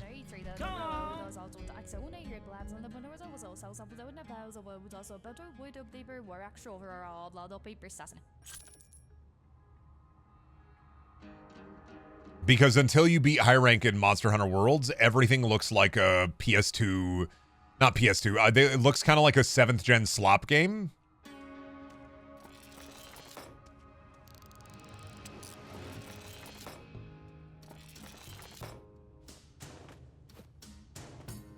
And so it just looks like shit. So the beginning half of the game just looks like shit. The narrative is eh. They epic Mickey'd you.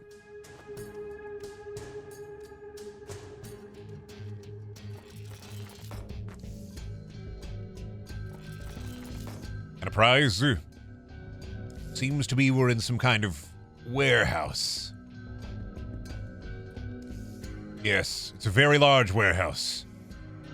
Computer, generate me huge knockers. Real. And it still sold 10 million copies? Oh, for Wilds? Well, yeah, it was Big Monster Hunter. It was supposed to be the Big Monster Hunter with the crazy open world. And then you got the crazy open world, and the open world sucked, dude. The open world didn't even fucking matter, because instead of a loading screen, now it's a hallway. And at that point, you're going to go from, like, fucking camp to hunt, back to camp anyway. And there's really not, like, a full reason to even make it open world, because why even explore? Like, what are you going to find? The fucking Pubis Crystal? Maybe resources?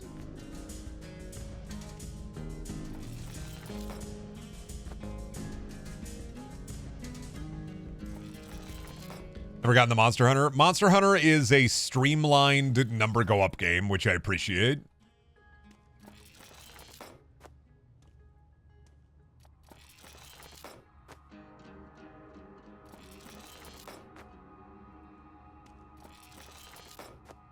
God damn, I overspent on this. Well, it happens. Sometimes you overspend on an auction. It happens.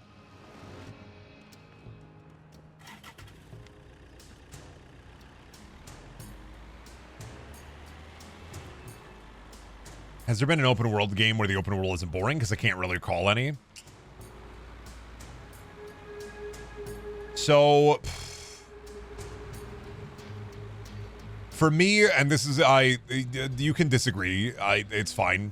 Breath of the Wild, Tears of the Kingdom is the first things I think of. And you're like, no, but the world is so empty. And I'm like, yeah, there needs to be emptiness in the fucking world to facilitate exploration, dipshit. Duh, of course the world has emptiness. You can't fucking fit, like, everything into everywhere all at once. That's a fucking movie. But the world in the modern Zelda games facilitates exploration very well and rewards you for exploring as well.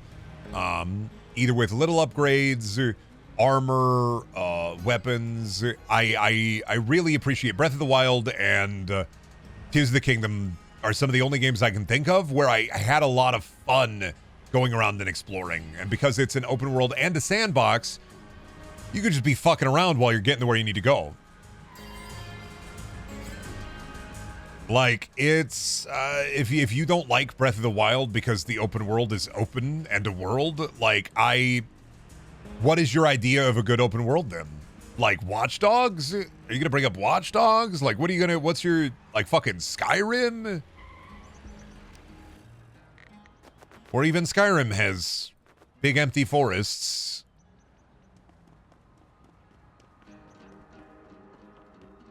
I really love New York and Marvel Spider-Man. See, but that doesn't really feel like an open world because you're not really incentivized to explore. This is okay. This is going to sound wild, but this is my problem with Marvel Spider-Man is the fact that the world is the way it is. It's also the fact that they literally mark everything on the map for you like you're 10. It's a 10 out of 10 game for a Spider-Man fan and a 7 out of 10 game for somebody who doesn't give a shit about Spider-Man. I will always hold on to that. if you're a sucker for Spider-Man, of course you're going to love the open world, but really what is there except for here are 20 map markers for all your chunky collectibles. Here's the side quest map marker. Here's more map markers for more collectibles. Collect your 17 backpacks, Spider-Man. But then when you're at ground level, there's no life. There's just people walking around.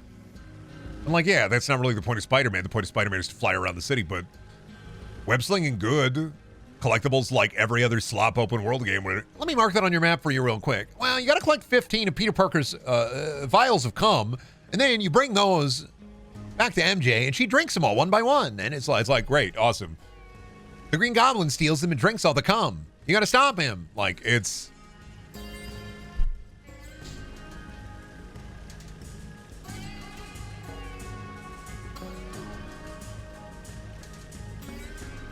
It's a good looking map. I think it's a fun map to play in, but I think in terms of like the world itself, what you're doing, a lot of it's just beat for beat open world stuff. You're just Spider-Man. Spider-Man is basically an Assassin's Creed game at its core, but instead of like having boring Assassin's Creed, you have awesome Spider-Man. Watch Dogs 2 did a good job making the open world feel alive with the random events and NPCs. Not gonna lie to you, I played that game 3 times and I've never thought that. Arkham City did a superhero open world better because it didn't spoon feed you everything. There were actual like full secrets to uncover as Batman, because Batman's a fucking detective and Spider-Man's like a geek who punches. Which, like, emotional core, Spider-Man's emotional core is better than Batman's emotional core, I think. But also, like, in terms of what he actually does as a hero, I like Batman more. But that, I think, is the key to a good open world for me, is actual exploration that rewards the player for looking, instead of, I put 50 poobis on your map, enjoy the poobis.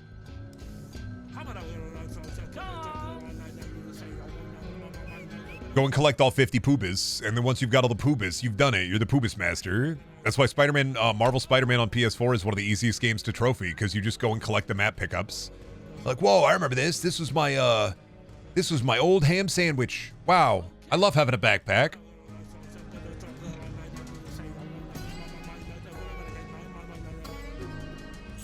But yeah, Watch Dogs, I don't know. I can't think of Watch Dogs 2. I don't remember a lot of the open world stuff in Watch Dogs 2. I remember some of the Ubisoft collectibles where you go to the point on your map where I tell you to go to the point on your map. And there might have been stuff. I'm gonna have to defer to you on that one because I don't remember any of the random NPC interactables. Because that's something that I think Grand Theft Auto 5 did really well, which is actual exploratory rewards on top of actual like characters you could interact with. Plus, it was a fun sandbox.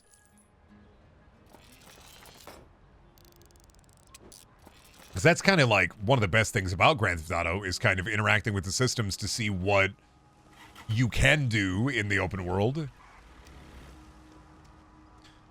I like the open world in Dying Light 1. I prefer the slums over the city. I wouldn't really call that, I mean, it's... I'm not going to lie, I don't know if I'm going to call Dying Light an open world. It's more 3 really big levels. I guess technically it is, but it is 3 big levels. I feel like for me, an open world game has maybe a side area through DLC, but the fundamental map is not connected via a loading screen. Now, once again, we're in the what qualifies for a genre kind of the conversation, like what makes an ImSim an ImSim. But I don't think I qualify Dying Light 1 as an open world game per se, but that's just because there's loading screens in between the areas. And realistically, the areas aren't that big. You are just always fighting for your fucking life. But I guess that's just more of a, like I said, a conversation about what constitutes an open world versus a closed world.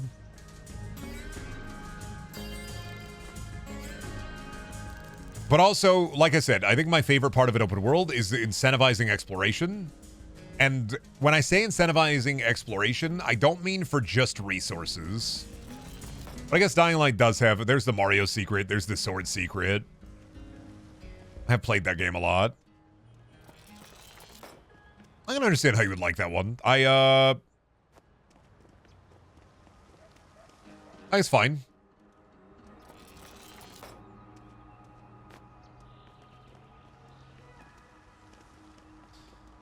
Ghost Recon Wildlands was very good at that. Well, yeah, but like then you'd have to play Ghost Recon Wildlands. I'm not debating whether or not it's like a bad open world. I'm debating on whether or not the game is fun to play, because then you have to play the game. The more you explore, the more arsenal you unlock. Well, see, that's just a fucking number go up because the map is... You've done it. You've unlocked map, number go up. They do that in a lot of Ubisoft game. The number went up? Cool. You look at all the gun you unlock, because in Far Cry they do that. Whereas you unlock towers and stuff, you get more reputation and then a gun go up. But then if you actually explore in any of the Far Cries, 9 times out of 10, maybe you'll find a joke.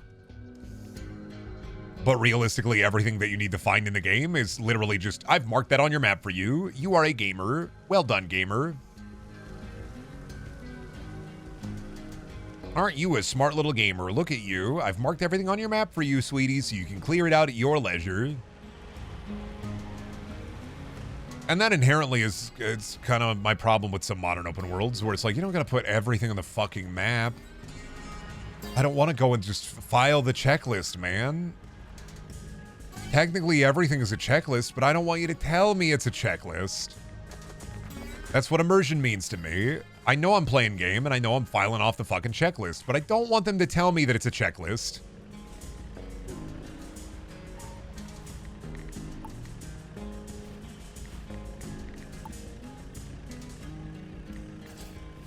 On account of the fact my immersion... Yakuza 0 had a good world? That's cheating. That's Kamurocho. I know Kamurocho like the back of my hand. Kamurocho is used in so many different Yakuzas. It's not just 0. It's 1, 2, not 3, 4, 5, not 6. I don't think it's the main map. 7. Kamurocho is cheating. That's in so many different... Judgment 2. Plus, Yakuza is... I know Kamurocho like the back of my hand. I thought you loved checklist. That's your iconic character quirk. Like, Kamurocho is good, but they've also literally... And Sotenbori is also good, but they've also had, you know, up to 0, they had 20 years to kind of, like, get her locked in.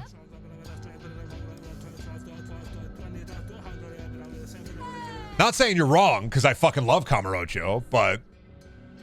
They ass had 20 years. Plus, once again, checklists.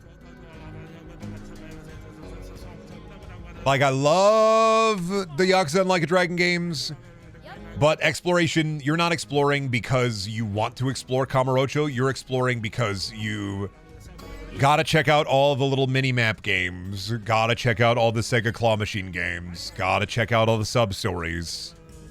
I don't mind it as much because instead of leading to, you picked up 8 Pubis crystals, great job, Bozo, it leads to, especially for sub-stories, those are actual written stories, but that's because Yakuza is an RPG.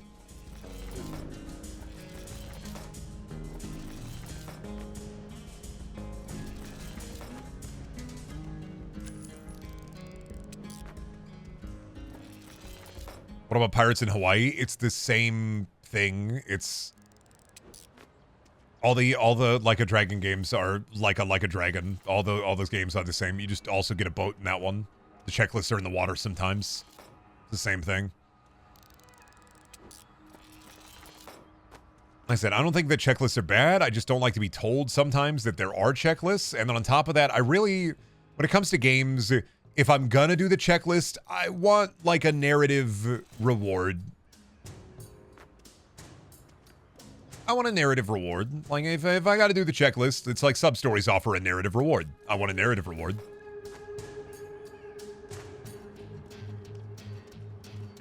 I think I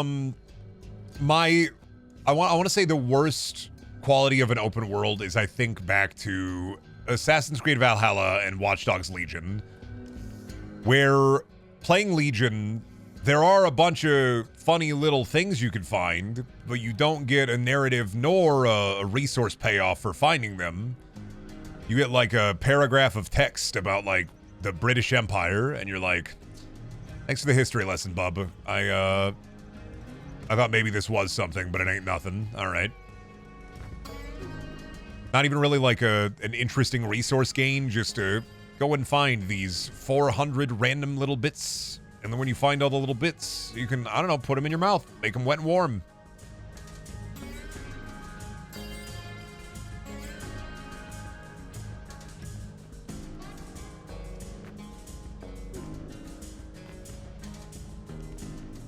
For good rewards for collectibles. Well, yeah, and that's why I'm talking about. I think Breath of the Wild and Tears of the Kingdom do that in some of the best ways. Is you are rewarded with either narrative, a la quests. You are rewarded with discovery through the towers. You are rewarded with resources and resource renewal with the Koroks. And you also get to do funny little doo-doo puzzles with it.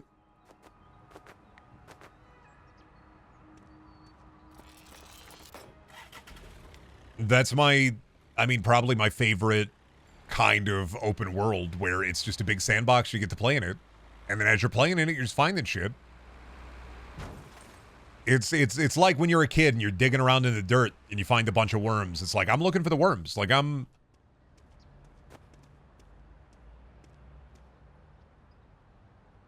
mind if it's like a Dying Light does that a lot, where it's like funny little Easter egg. Like, that's all right. Yeah, that's cool. Like, oh, I found the Plants vs. Zombies Easter egg in State of Decay 2. Wow. Like I get it, but you get the Tanuki suit if you go to Mario World. And if you get the sword, if you sit there for minutes and do the sword, you get a sword. Like, yeah, no, and I get that, and I appreciate that.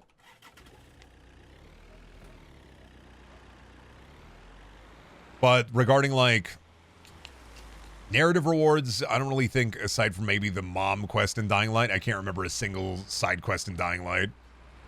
Aside from where that guy has a bucket for a mom.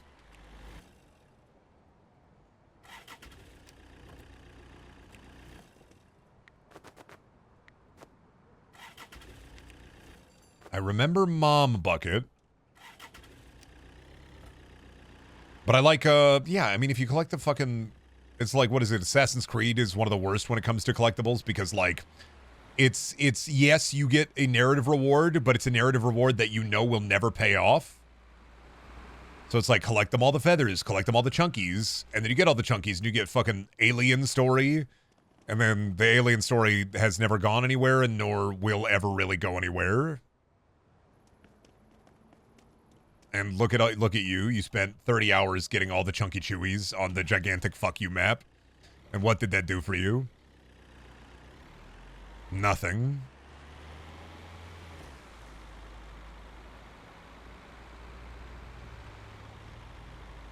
I must ask, rank every Dead Rising game open world map? Okay, Dead Rising 1, goated 10. Dead Rising 2, goated 10. The rest of them suck.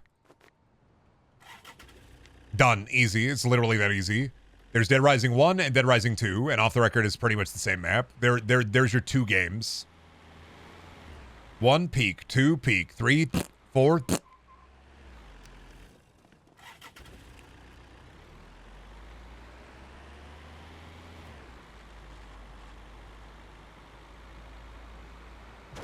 Dying Light: The Following is one of the best DLCs ever. Yeah, I could, like, it's all right. I don't know, when it comes to narrative, I didn't really care for The Following, but a lot of it was literally just fucking zombie. Gonna be fucking zombied. Gotta get out there and get fucking zombied. And nothing stayed with me in that game except for you're gonna get fucking zombied. I like Dying Light 1 not because I thought the story was good. I like Dying Light 1 because I thought the story was the perfect, like, B-movie, 1980s B-movie action pastiche, where it was, Crane, you got a fucking dude who's pissed at you and he's the fucked up evil guy, and you're like the hero. You gotta learn how to fucking parkour, dude, and you gotta deal with, like, the weight of your own gourd, because, like, the people you're working for might also be bad people, and then you gotta fight the fucking bad guy on top of the fucking Millennial Tower, and then it's like, oh, fuck yeah, dude, fucking awesome. And The Following, I like the car. But I could not tell you, as somebody who's beaten it twice, I couldn't even fucking tell you, aside from Crane become zombie. None of it left a single mark on me.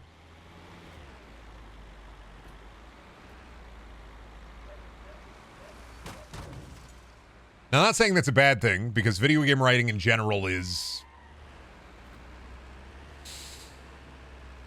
Books have had thousands of years to get good. Movies have had 100 and some years to get good. Video games haven't had that much time to get good. I'm not saying that we haven't had bangers, but it will take a little bit longer for video games to catch up narratively. And part of that is because, like, writing is either a less important part of a project, or writing is done by somebody who is involved directly with the development from a development background and not a writing background. And it's, I think one of my main points of contention is, like, I think there are masterpieces. I think there are very well-written, good video games, but I often want to say that, like, some video games don't leave their mark on me where they'd leave their mark on other people, but I read a lot. I read a lot of books. Good books, bad books, mediocre books. And I guess I kind of mentally hold video games sometimes to that same standard when I really shouldn't. Like, inherently, I think holding video games to that standard is akin to wandering down the alley and hearing the CinemaSins bell dinging within your ears sometimes. But also, usually as long as the game is fun, I'm happy with it. Like, I love Dying Light. Dying Light I love because of the systems that are inherently within the game, not because of the narrative. I think the narrative is doo-doo. It's funny. Especially when you're like, Crane! When he's fucking screaming at you. But realistically, like, I love Dying Light because of the inherent, like, systems within. Plus, like, I guess the immersion of being dog shit at parkour and having to actually play the game and level up to make the game feel better. Like, that mechanic of the game starts to feel better as you level up, as you do better.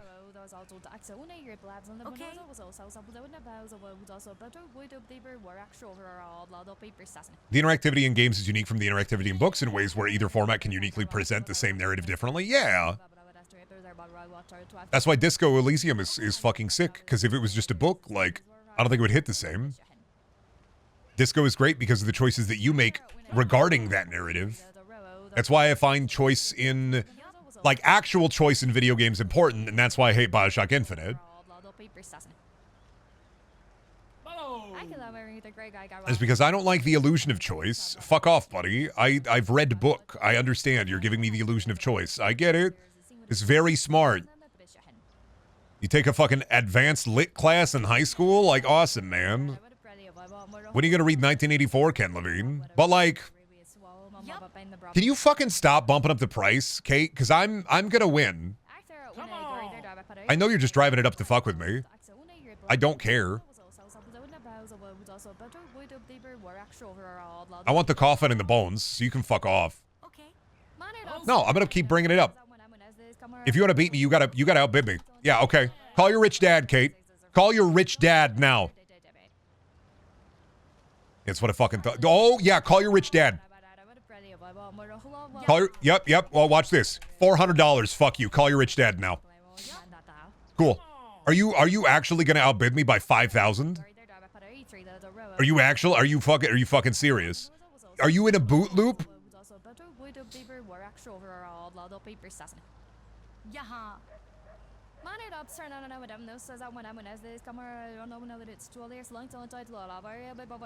No, I want it. Are you actually gonna outbid me for 5,000? You can fucking have it. You can have the slop. Fuck off. That's not even worth it. That's not even worth it. That is not worth 5,000. You are stupid. That is not worth that much. That is a fucking lie. Ain't no goddamn way that's worth that much. I'm going to the junkyard. Vash, I can give you daughter and then daughter give you bullets and sippy juice? No, I mean, I find if you're going to have a game with narrative choice present, then, like, having the bit be the choices didn't matter, you'd always end up in the lighthouse, buddy, is, I mean, I get the bit. I don't like the bit. I get the bit. I don't like the bit. Not saying that I don't get the bit. That, like, regardless of whatever you do, there's always a man, there's always a lighthouse. It will always end up like this. I get the bit. I don't like the bit.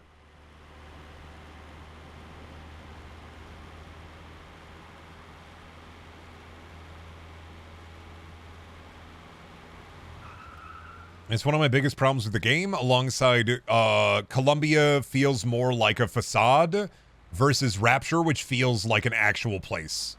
Although I bring this up all the time, too, whenever Bioshock is brought up, where, like, your setting is also a character.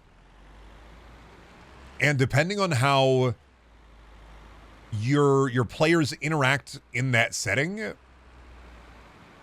and depending on what you do within that setting, it can make it feel more alive or less alive. And Columbia always felt incredibly fake. It felt like a facade, like a Wild West town where you know everybody's an actor.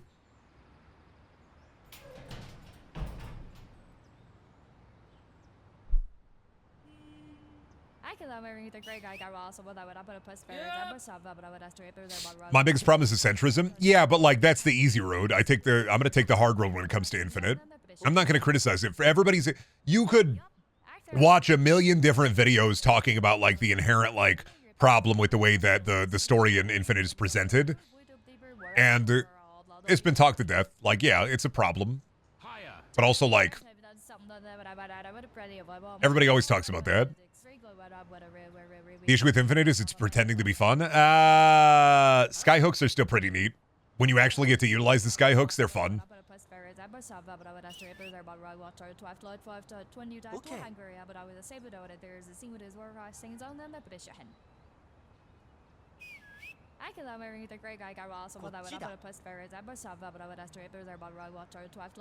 In Infinite, Elizabeth is the main character? Pretty much. Yeah. I mean, that's also a problem I have. Is it's the same problem I have narratively with Borderlands 3. Is like, Lilith is the main character. You are just an errand boy. Okay. What is with the bidding today, guys? Like, what's the, I know this is a level 4, but like, I'm just gonna wait. I'm just gonna wait until they get tired of it. It's better for me to just try to snipe. Come on.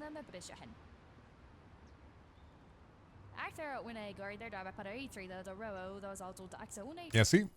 I'm just gonna wait out the clock. I'm just gonna snipe. Keep dancing, boy. Look at all them weights.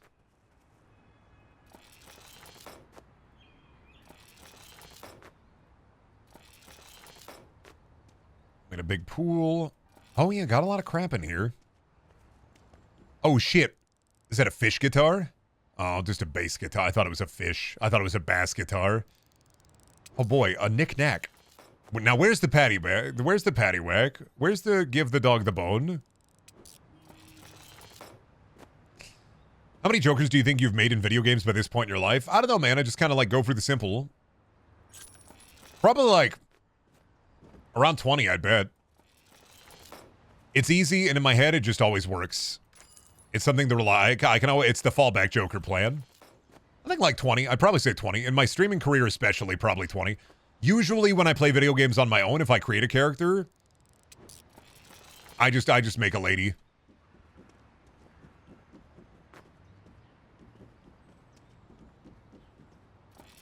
iPod. Why did you post a Bionicle breast expansion on Twitter in 2018? Ah, somebody's finally bringing that up. Because at that point in my life, I was not right in the head. I was burnt out, and somebody had sent me that GIF, or I had found that GIF, and I just posted it because. And then for some reason, 80 billion people retweeted it, and I still get retweets to it to this day. Thank you, my stream was wondering. Yeah, it's because I was not right in the head, and I'd found it, and I thought it was funny. So I used to have a photo of Garfield pictures before Garfield blew up again. It's why I have right now a folder full of Agumon feet pictures that I can send to people as like a zip bomb. Don't know why there's so many people drawing Agumon's feet, but I got them. I can zip bomb people.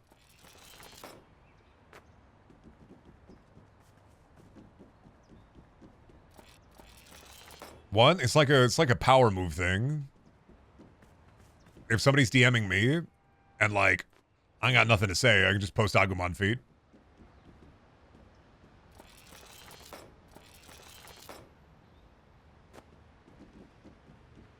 Is it weird? Yeah, that's the point. Just start sending them feet. Am I into feet? Not really.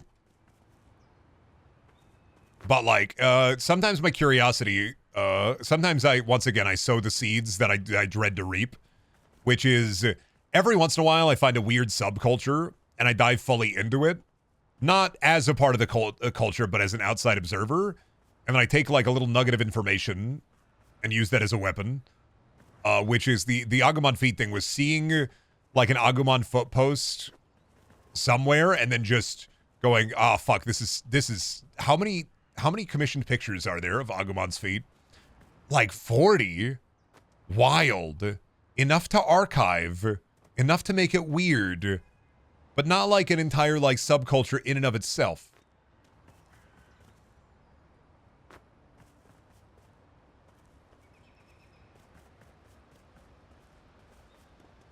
I love it when the foot artists try to draw normal, but the dogs are still barking. You ever see like a fan art from an artist and the feet are highly detailed and you go, wait a second here. Oh, I guarantee you there's more. What, of Agumon feet? Oh yeah, I mean in terms of like private ones. But I'm not gonna lie to you, I've scoured every section of the internet. I have them all. Every public Agumon feet picture, I have every single one. You say, I guarantee there's more. No. I have them all.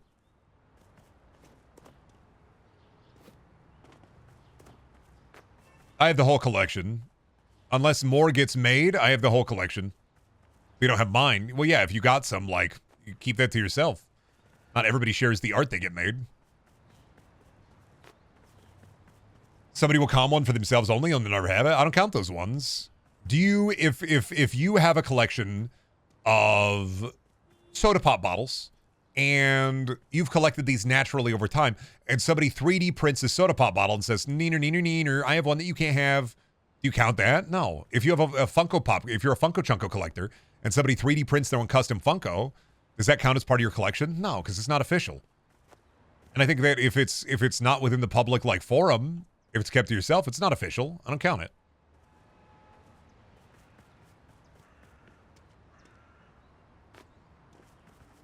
Fuck out silly again? Yeah, exactly.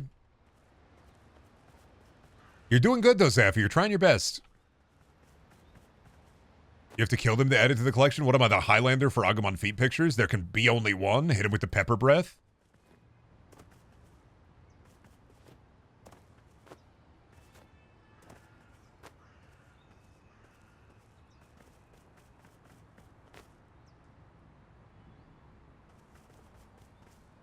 Anonymously commissioning 500 more just to inflate your drive big and around. Oh, God.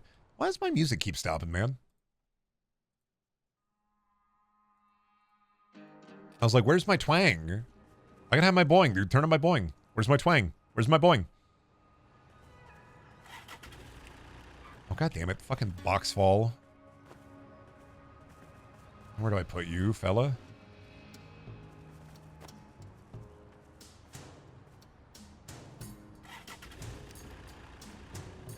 The box is gonna fall again. I gotta get a new car.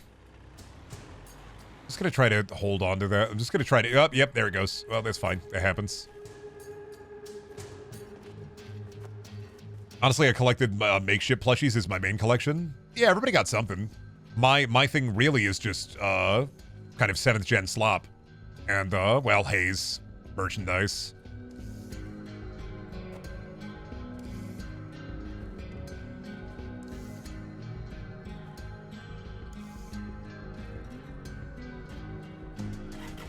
Seventh gen slop, haze merchandise.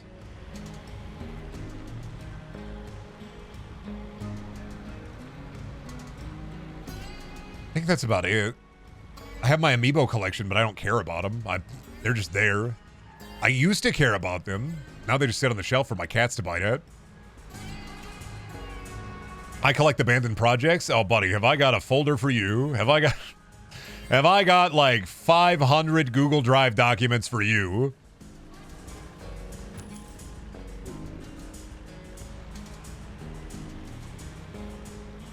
I collect souls? What are you, a foot guy? You're gonna...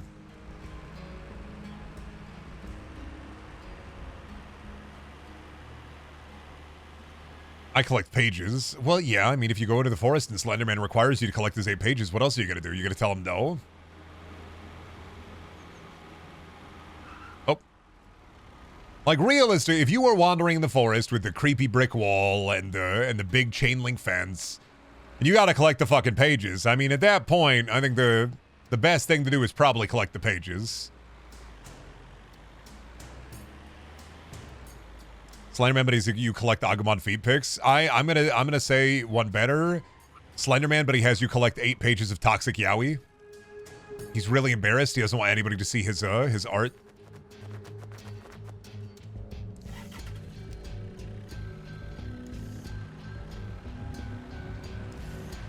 You will do this for me. You will go into the woods and collect my my 8 pages of JoJo's Bizarre Adventure fan fiction. And if you do this for me, I will I don't know, man, I won't kill you, I guess. I just really... Do this as a favor for me, please. Do they have Yaoi hands? Well, yeah, if they ain't got Yaoi hands, is it Yaoi?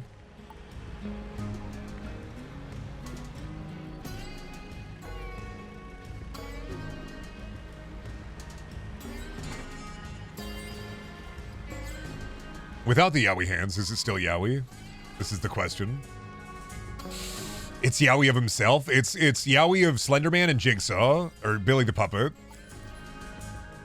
I just like him. I think he's a cool little guy. I went to a horror convention and met him once, and I thought he was fucking awesome. I like the way he puts people in like the big traps. Very elaborate.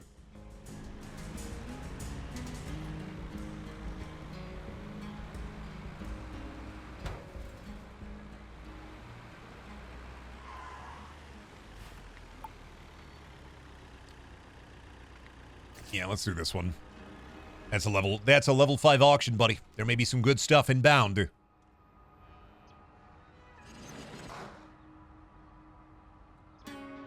Freaky ass size difference? Oh, Slenderman and Billy the Puppet? Yeah, I think freaky ass size difference, they gotta be like Shadow of the Colossus style in bed.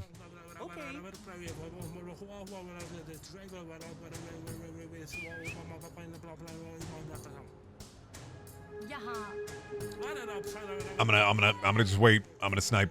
I just gotta wait until they get tired of bidding.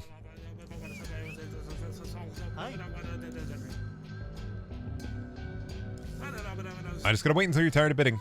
I knew you were gonna snipe, Abigail. You're easy to read. You and Juan can bump up that price, but I'm not putting more money into this until... Oh, fuck. Dylan's back in, and Abigail really wants it. Camilla's coming back in, too. I'll wait, dude. I'll wait, dude. I'll wait. Gushy Sosoki. This man found a fork. He has a fork. He's always had the fork.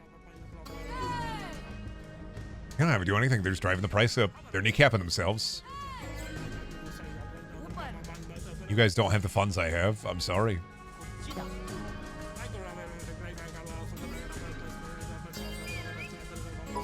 Oh, shit. Thank you for the 20,000 bits. I like, this is a misclick. Please give all my money to a PayPal account I made 30 minutes ago.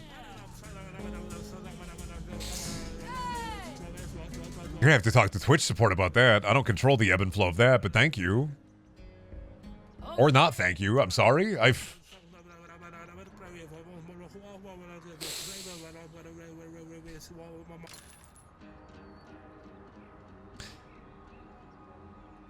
If you were an eldritch creature and forced people to collect 8 of something, what would you pick? I'd personally pick Rancid Scratch and Sniff stickers that are forced to scratch. If I was an eldritch creature and I wanted people to collect something, I would do better than Slenderman. I'd make it at least a MacGuffin. You know what, actually, I think if I was an eldritch creature, that's akin to immortality, and I know me, if I was immortal, I'd definitely D-I-E, I'd die. I'd probably be like, we're making some kind of contraption for him. What is it? It's just a gun. Collect my 8 distilleries for my moonshine, and you can have a sip. It's fucked up every time I have done is it fucked up that every time I've DM'd a tabletop campaign, if I've done a MacGuffin, 9 times out of 10, it's a MacGuffin that turns into a gun? Is that bad that I've done that so many? I love making the, gotta get the magic MacGuffin, gotta collect my 8 pieces. It's just a gun. I've done it so many times, I just keep doing it.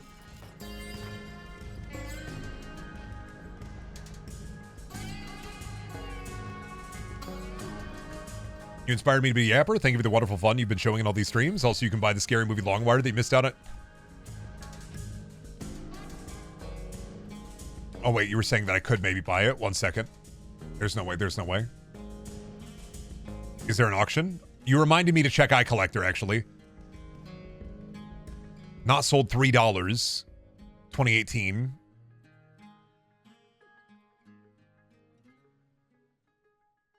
Is there an upcoming auction anywhere for the Scary Movie 2 penis?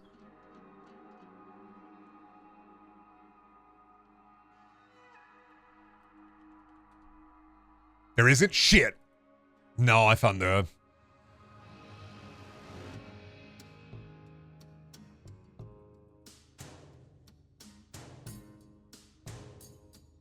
God, I can't believe it was only bid. It's not sold. The bidding didn't go over the required amount.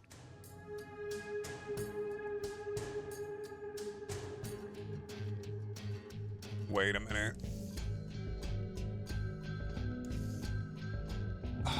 Past lots. How many times have they tried to sell it? Ah, it sold for 96 bucks. Okay.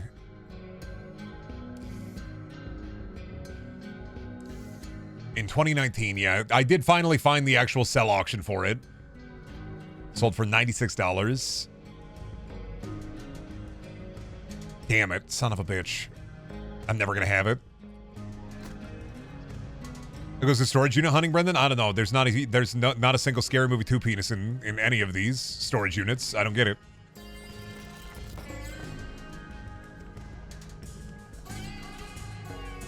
What are we talking about? Before I got Scary Movie 2 penis, I got sidetracked. What's long wire? I don't know what long wire meant, but a wiener. Years ago, I had an opportunity to buy a movie prop for 70 bucks. I could have bid on it. This is literally 2019 when that auction when it got sold, and I decided, nah, I can't spend the money. And it was for the prop from Scary Movie 2. It was the giant prosthetic penis that snaked out and attacked the clown from under the bed. And it was my my white whale. Had an opportunity to buy the giant Scary Movie 2 penis prop. Did not buy it. This is why I collect part of the reason why I collect Hayes stuff is because, like, if I have the money for it, I'm going to buy the Hayes stuff. If I have the cash, I'm gonna get the Hayes slop. I've just gotta.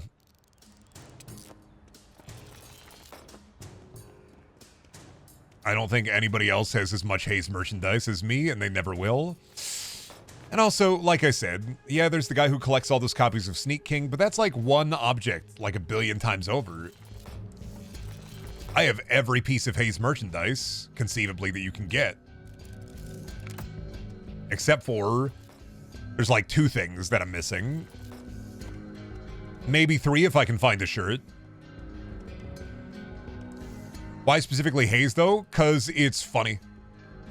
Because. I don't need a reason for it. Because.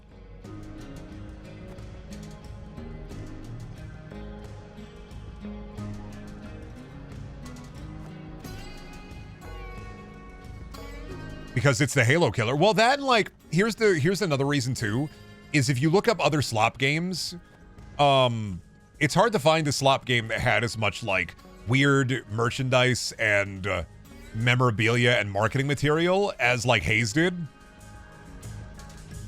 There are good video games where it's hard to find stuff for them regarding, like, marketing material.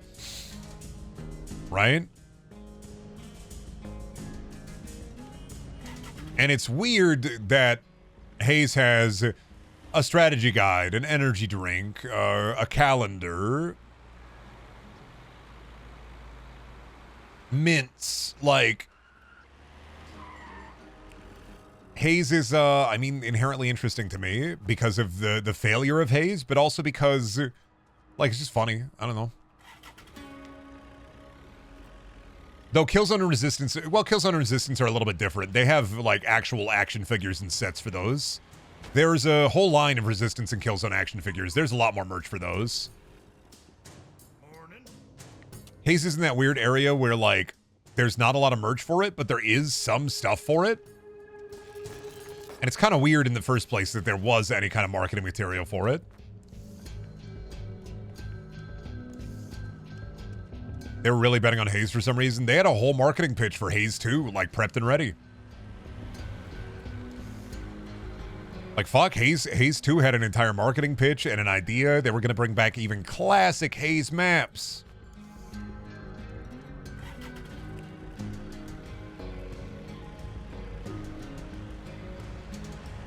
I'm like, I don't know. This is also inherently part of the funny to me.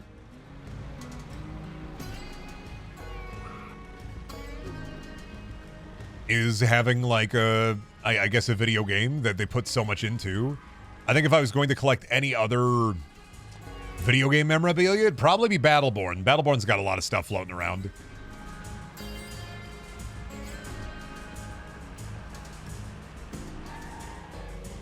To me, if a franchise had a rabbit skin for it, it's worth investing in. Exactly. And Haze had a rabbit skin. Where's my house at? I just passed it, didn't I? I'm like the old man circling the block. That's not my home. Where do I live? That's not my home. What the fuck? That's not my home. I don't live there. What the fuck?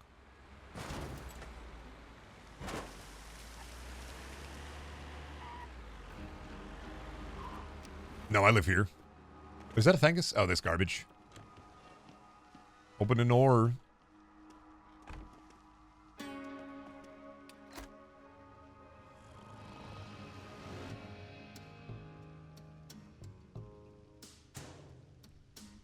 There was an Odo prosthetic for sale recently? Huh.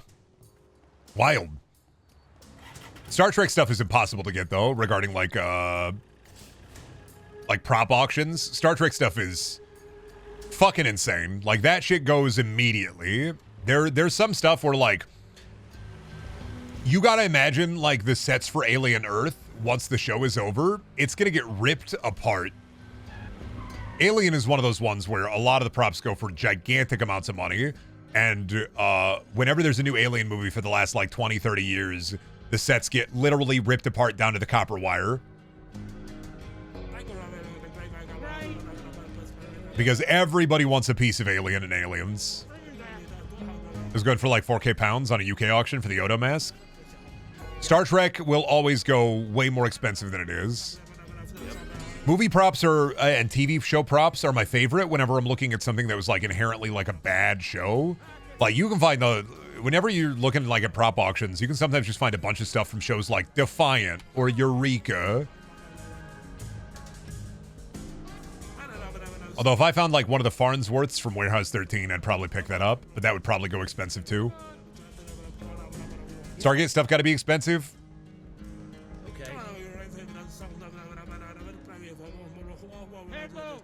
It depends on what kind of Stargate stuff, because I bet you could find a lot of gold, like, worm prosthetics out there.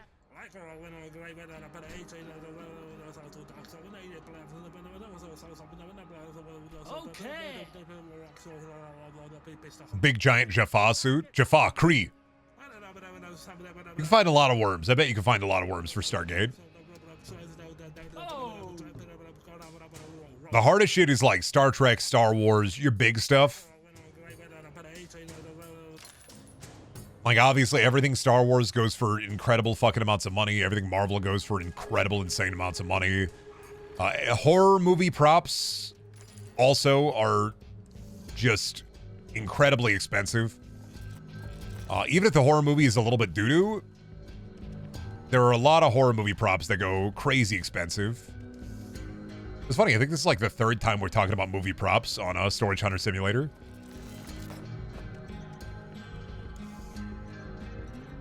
Then again, we are hunting storage units, so it's an easy through line. Mortar!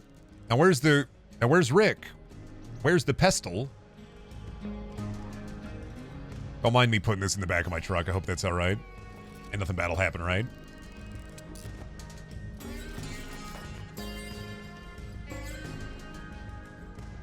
I will never own the Psycho Gorman crystal.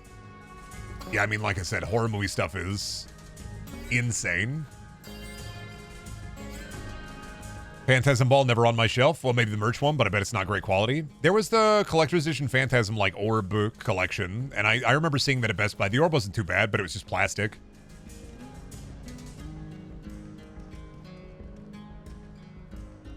Plus, I didn't get it because I was like, how the fuck do you fit this on a shelf? I appreciate special editions of movies sometimes, but like, really hate that, like, I want you to be standard size. I want your ass to be standard size. I want to be able to put you on the shelf, please.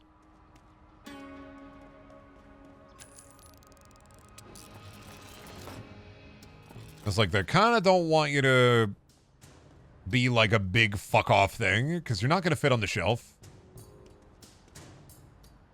That was one of hog shelf space. Yeah, and I'm just like, I'm not want to. I just don't want you to hog the shelf, man. I only have room for so many movies, and I don't want to be one of those guys who has to buy another bookcase for his fucking movies. Then have like a mostly empty bookshelf.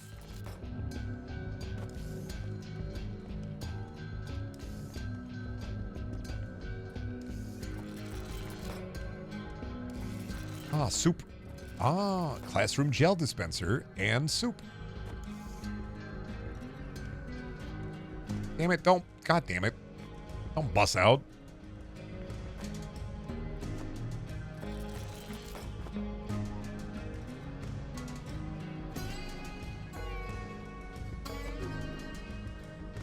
No, I can fit you. There we go. Now I can't fit you. I'll have to come back for you. The woes of physical media. Yeah, I found out the other day. I found out Barbarian isn't on Blu-ray, and I went, "Thanks, man. Awesome. That sucks, dude. That sucks, dude. I don't. Out of everything, really, Barbarian. One of the like best horror movies in the last couple of years, and I haven't seen it yet. But I just was like, oh, I liked Weapons a lot. Let me go buy Barbarian on Blu-ray. Not a single fucking Blu-ray. Not even a red ray. Not a green ray. No rays to be seen. I'm Justin Short on Justin Long, and I'm fucking mad about it.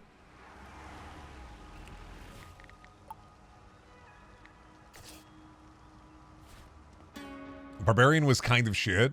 I don't know. I haven't seen it yet, and I really liked Weapons, so I wanted to check it out. The people I've talked to, people have said they liked it. I haven't seen it yet, though, so I couldn't tell you. We already talked about a lack of courage to Cuddle the Dog Blu-rays. I mean, easy fucking money printer.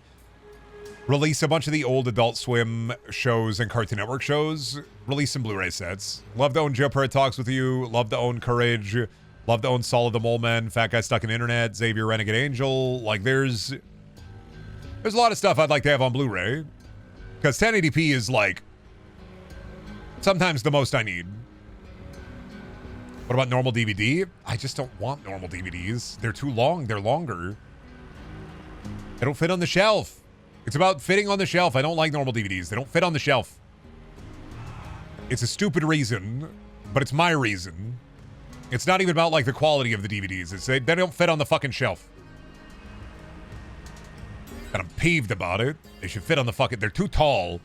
They make DVDs in standard DVD boxes still instead of putting them in the Blu-ray box.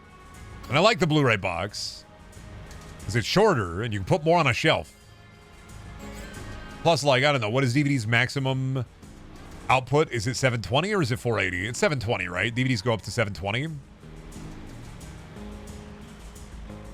Do you hate footlongs? Why? Am I a shelf? Are you saying, is this like a gotcha? Like a, oh, I see you hate long case. Do you also hate footlong the sandwich? Well, I'm not a fucking shelf, so people don't put things on me in a state of rest. So, no, I don't hate footlongs. Once again, because I'm not a shelf. Now, if I was a shelf, maybe I'd hate footlongs, but I'm not a shelf.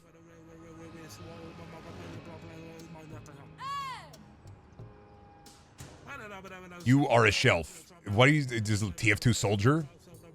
Is it your belly a shelf? No, because I don't have a protruding beer belly. Yep.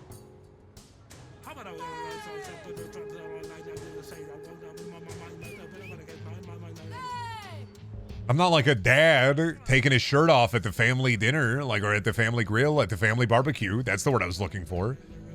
Not like putting a beer on the top of my hanging beer gut.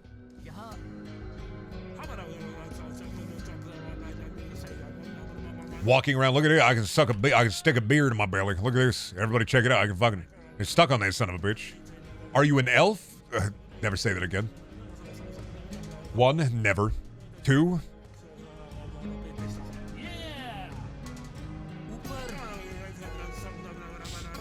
Yeah, I've been around for thousands of years. Yeah, I got pointed ears. Why do you think I wear the headphones?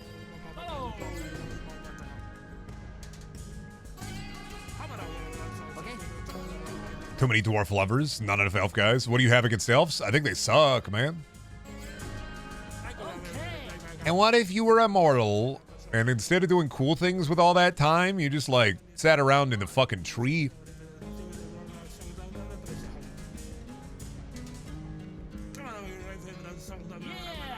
Hi, welcome home, man.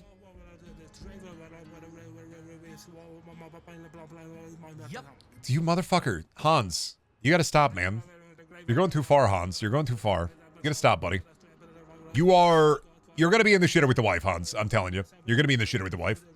I feel like you're gonna probably try to bring it up to 2K, but you're gonna be in the shitter with the... Buddy, you're gonna be in the shitter with the wife. I know you don't have the funds for this, man. You're gonna have to liquidate some of your assets. He's gonna have to liquidate some property. You're gonna have to liquidate some property, buddy. Like, your wife's gonna be mad at you, bud. It's not worth it, man. It ain't worth it, Hans. I know it ain't worth it, man. I'm just gonna go straight into it, buddy. Beat for beat. No. We're fucking trading blows now. That takes some time to think about that. That's what I fucking thought.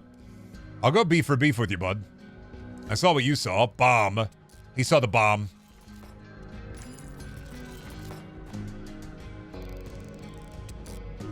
He's like, they got a bomb in there. I can sell that bomb. I can make some bomb money. That's like, yeah, buddy. Bomb's mine, sorry. Not much you can do with a bomb, but... Not much I can do with a bomb either, but...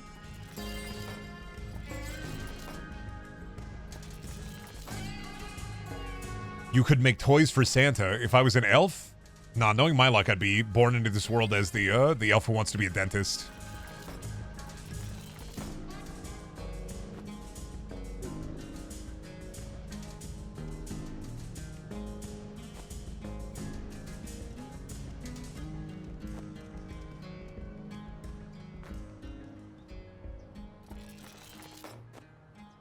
All right, we'll make the money back when the pawn shop sells this, because they'll run it up. The inherent value is less than what we paid for it, but the pawn shop will run up the price, so. Now, is there another auction in What's in the Box that I can do? There is. Let me go grab that one real quick.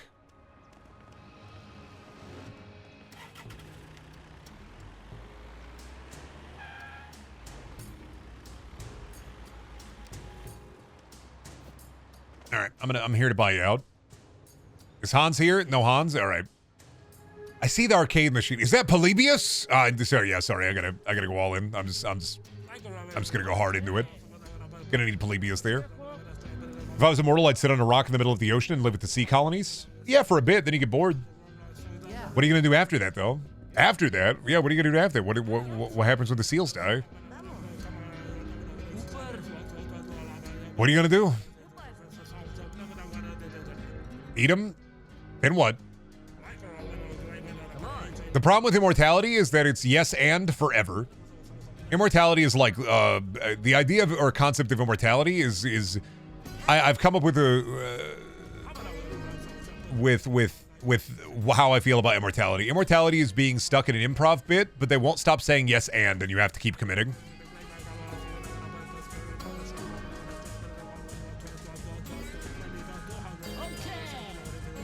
It's yes and forever.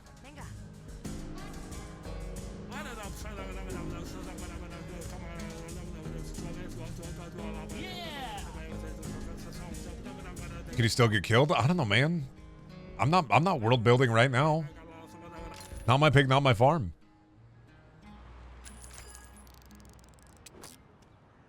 Ah, bone.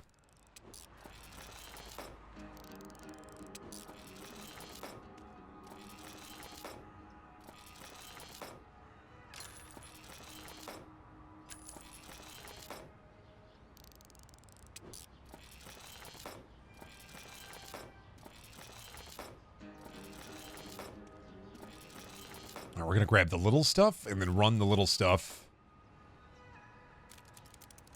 Fucker. Me when I... Awesome, dude. I love literally getting the thing that lets you open up locks even better and then not be able to open any locks still. Amazing. Alright, let me grab this small crap. Because I think I can probably offload all the small crap first. And I'm gonna grab the big crap out of this one.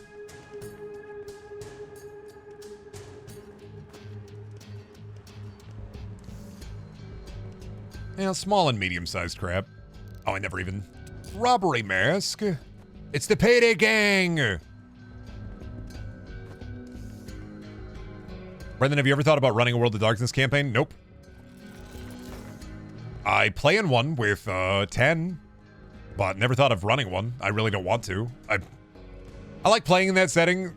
I don't think I'd like to run a campaign in that setting.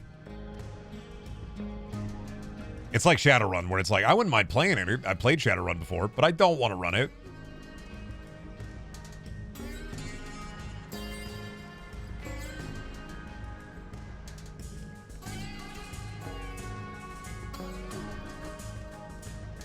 It's just, there's a lot.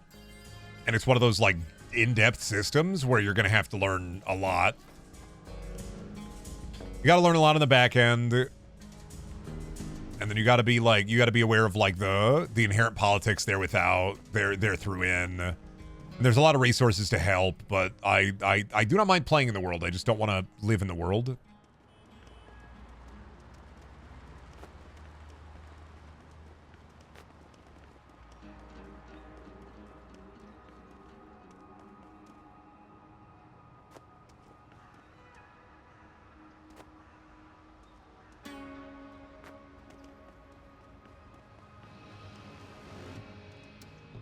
Because, like, I like the setting. World of Darkness is sick. Like, it's... I love how, like, there's a lot of, like, interesting drawbacks to being a vampire that you have to, like, mitigate as a player and as a GM. But it's so fucking much. Even just playing it, I know it's so fucking much.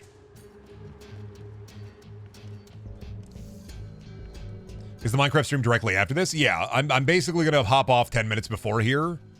I woke up a little late today. I fucking sleep schedule is all over the place, a bit goofy. And I had to kind of, I woke up a bit late and then earlier this morning, I was just nursing a headache all day and it finally dissipated. So. But yeah, Minecraft stream is going to be over on the PST channel. You're still doing the dad vampire? Yeah. Yeah, Charlie Harper, the dad vampire. Yup. Oh yeah, bud, you betcha. We gotta figure out how to blackmail somebody so that they vote for the right guy for the union. You know, gonna have to talk to them about the. Oh man, not really excited about it, man. Gonna have to talk to him about the football. You know, gonna have to talk to him about how the what is it? The Packers fucking suck, bud. Gotta go Vikings, bud. All the fucking way, bud.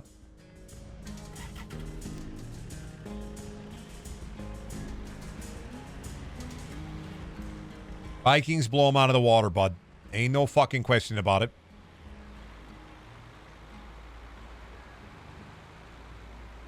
What if we made middle managers immortal?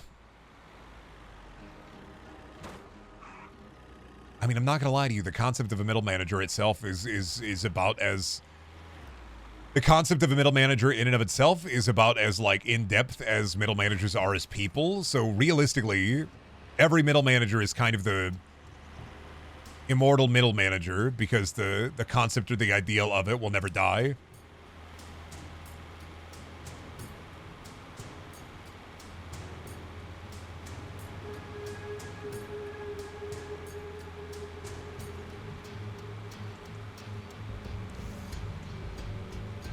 I prefer my vampires to be doomsday preppers. You're just making Vampire Far Cry 5. That's...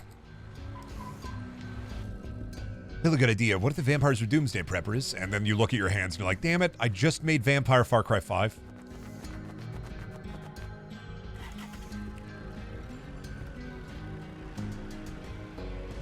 What if the vampire was Homer? I think they did that. Was the vampire Maggie? No, Maggie was a little alien. Was Bart the vampire? I think it was Bart the vampire. I think they did kid vampires, didn't they?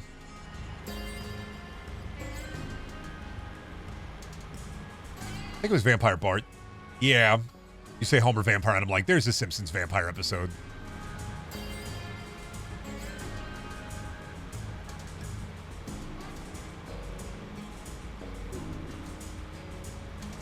What's the one movie where the cows were vampires?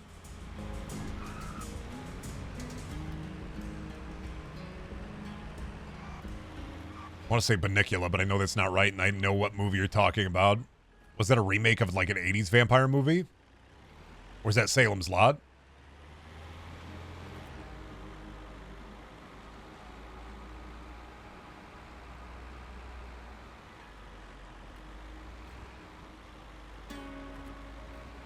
Okay, but imagine Far Cry 5, but you're a Belmont? Oh, The Little Vampire. Is that the cow vampire movie?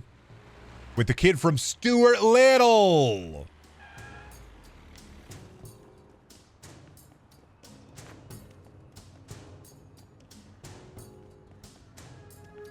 Right.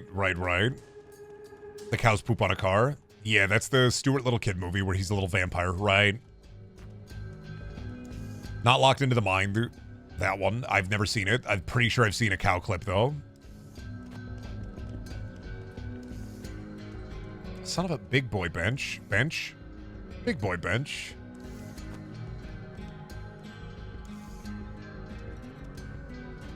Stay, fucker. There we go. Now stay in the back of the goddamn truck.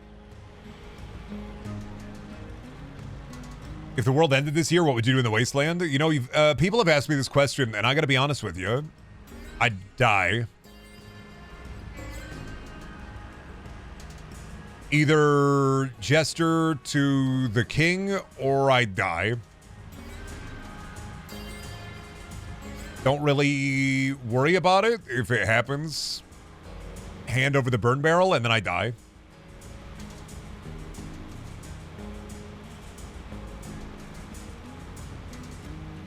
I mean, yeah, humanity and self-preservation and all that, but like also don't really have a lot of expectations for myself in an apocalypse. You talk to the high school version of me and he'd tell you, oh, dude, yeah, I got plans, I got shit. Yeah, absolutely. Realistically,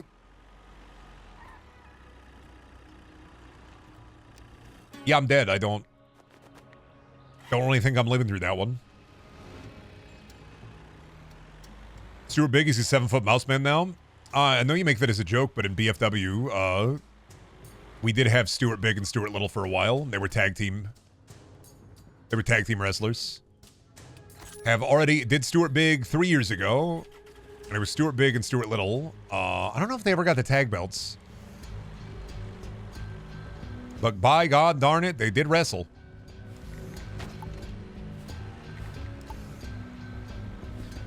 All right, let me see if I can make it over to the blind auction.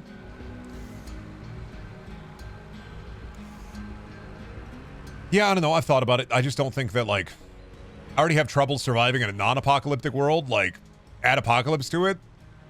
Maybe there's a chance I'd thrive, but it's a very small chance.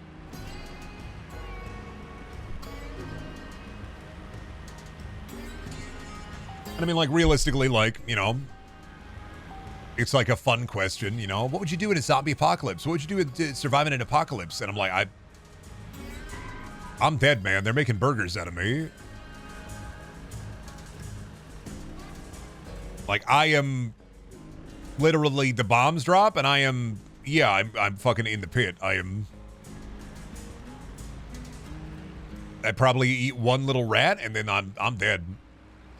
They're making Brendan Burger, yeah.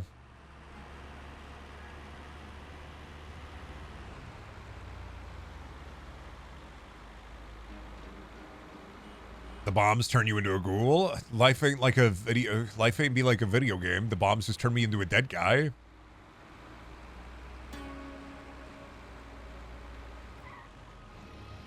Ghouls ain't real. The bombs just turn me into dead man. I'm gonna be an environmental story skeleton. Like, people are gonna walk into my fucking, like, basement after the bombs fall, and I'm gonna be a skeleton sitting in the chair, and they'll be like, oh, wild. This guy seemed to be on computer or something. Huh.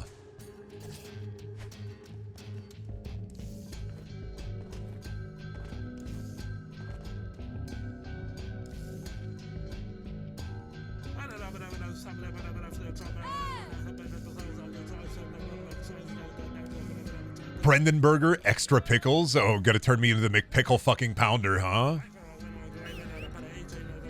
Gonna turn me into the cucumber, the sour cucumber, huh? You guys done bidding? I'm gonna buy these shoes. You guys sick of bidding yet? These shoes are mine, so. Oh, nice one, Palessa. Yeah, I'll wait a little bit.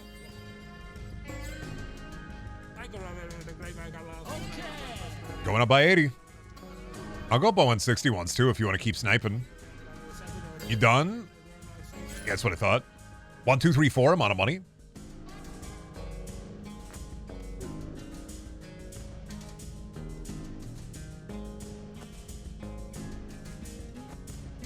I think there's gems and jewels in this bitch.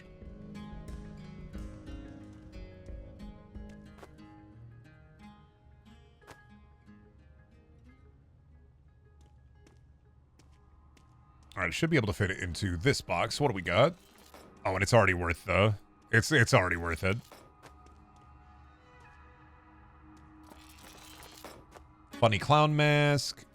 Funny beach sunglasses. Wacky empty briefcase. Yeah, you know what? Legendary crown. We'll take it. There it is, baby.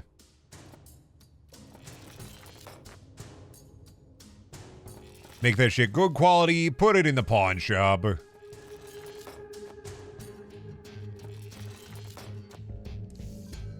Yeah, should have bid harder. They should have bid harder. They should have outbid me.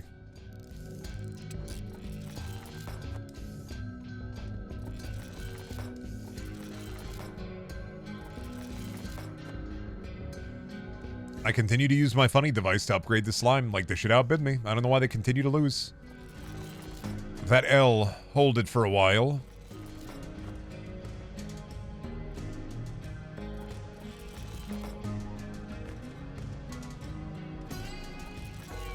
What a great gem.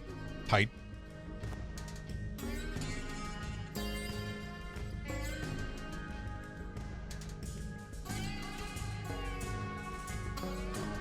$3,800 just on item value alone? I'll take it. Brendan did survive the bombs. I feel like he would be a raider warlord. No, I wouldn't. I don't know why you're putting that. Where are my lights at? Oh, L. I don't know why you're saying that. You forget. I think that sometimes people forget that in an apocalyptic scenario or in a post-apocalypse, we live in America. You know what 1 in every 3 households has? A gun. And on top of that, we're just talking about like 1 in every 3 households. You know what 1 in every 10 households has? Like 20 guns. Chad thinks you are immoral, though. I mean, that's on chat and the perception that they have of me when I'm in performance mode. Understandable.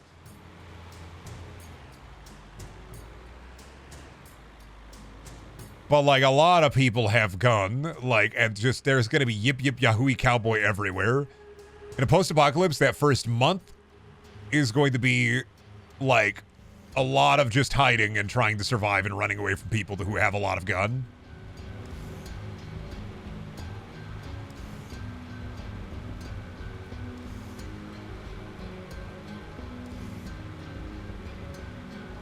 Ain't no goddamn way. They're turning me into... They're literally torturing me for sport. Like, it's... gonna be a lot of shooting and a lot of looting. Like, Brendan will be the Princess Leia of the Wasteland, bikini and all.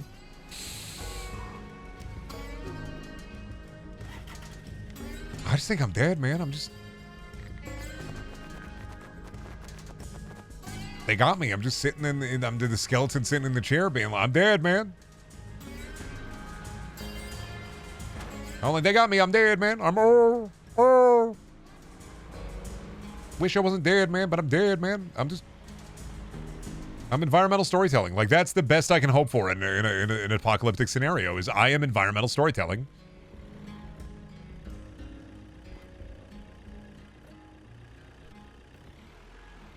Truly the best that I can hope for.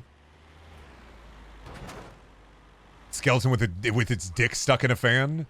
skeleton into the bathtub with 100 rubber duckies. Like, it's...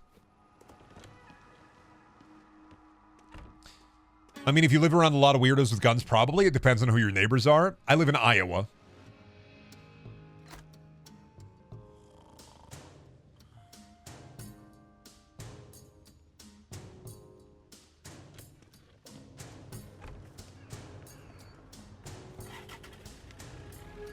I thought you were a cause and effect storyteller, Brendan. Yeah, cause, apocalypse, effect. I die.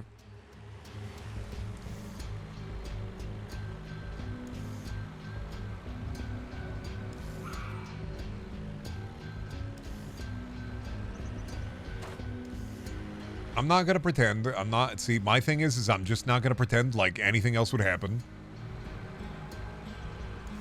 I don't know a lot about Sioux City to pass judgment. Sioux City is one of the only actual, like, I would say red cities that exists in the U.S. Like an active, like, red city. It's not the greatest here. It's pretty bad.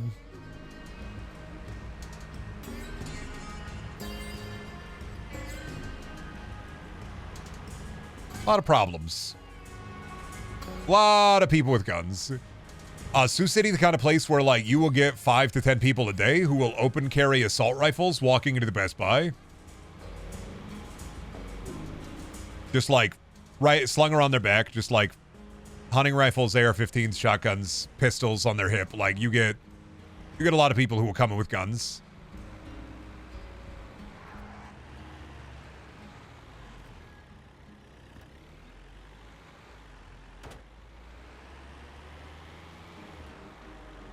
I'm like, yeah, guns are cool, but, like, you can firing range or leave them at home. You don't gotta, like, sling it across your back because you're just gonna make me really fucking nervous. Based and cool? No, they're usually overweight dudes where if they tripped and fell, they'd accidentally fucking desk pop like 5 people. Gun snugly to their fucking beer belly. And never ever properly secured.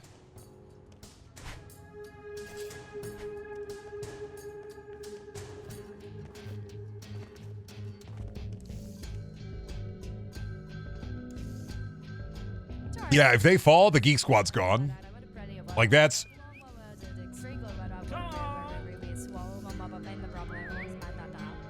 usually what we're dealing with. The kind of person, that's the type of guy to, like, flag you down. Excuse me, excuse me. Howdy, feller. I'm looking for a DJI Phantom.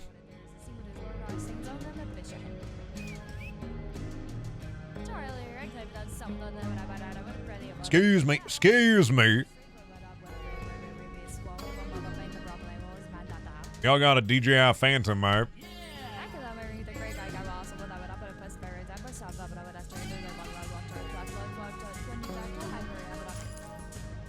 We used to have one of those gun guys who was like a regular customer, and then he kind of got miffed when he was a gun guy who was like a regular, and he'd always have a pistol on his hip. And then he got mad when he got hired at the store, and they wouldn't let him bring his gun to work.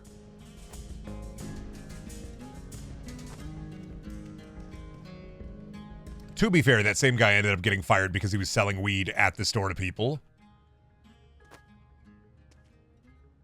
Hey, what the current bit we're doing? Oh, staring into the nightmare.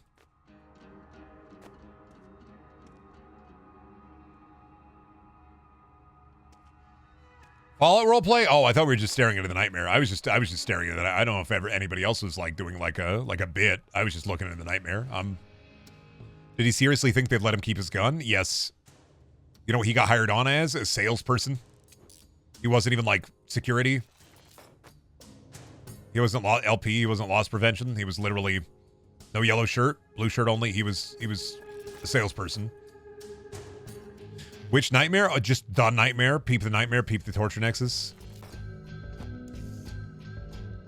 We're just talking about that's what you do. Sometimes on stream you accidentally fall into the pit and you're in the nightmare.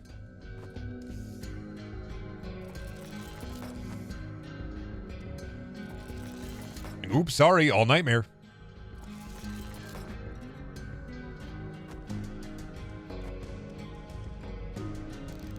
Aw, rifle ammo. I thought this was cigarettes. You want a new nightmare to hear about? Not really.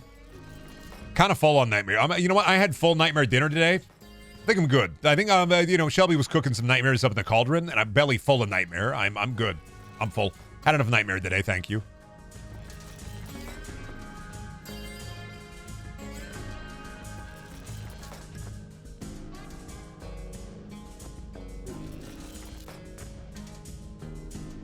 It's fucking nuts. Even in the deep red areas of my state, they have the decency to conceal carry. Well, it's one of those things where there are all sorts of different folks. I'm betting that if you worked like regular customer service in the South, you would see as many guns as I see here. Why'd the box do that? Stop. Thank you. There we go. Telekinesis.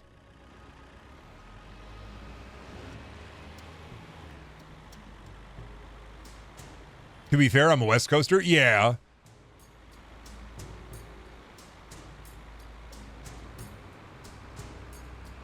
You'd see a dude with a pistol on his hip at least once a month.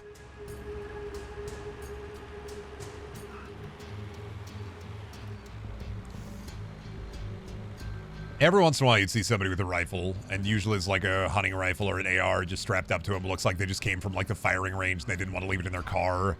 Like, I get it. I don't like guns. I don't like them. Like, real guns. And I have my own personal reasons for disliking real guns. Partially due to a childhood memory of my father having a pistol in the snack cabinet and me playing with it. Not like, and basically, luckily, the safety was just on, but like me playing with it like it was a toy gun. And that kind of like snapping back into my head and going, oh shit. Plus, with my dad, like, having basically a veritable armory, sometimes going outside with, like, essentially a submachine gun and just firing into the woods. I just don't like guns. I don't have good memories around them. I get them for protection. I get them. You know, it's one of those things where, like, I know people aren't going to budge on them. I don't care. If your gun is your entire personality, buddy, like, that's cool or whatever. I do not give a shit. Good for you. I like some World War II weapons. I like video games where you shoot the gun. But like overall,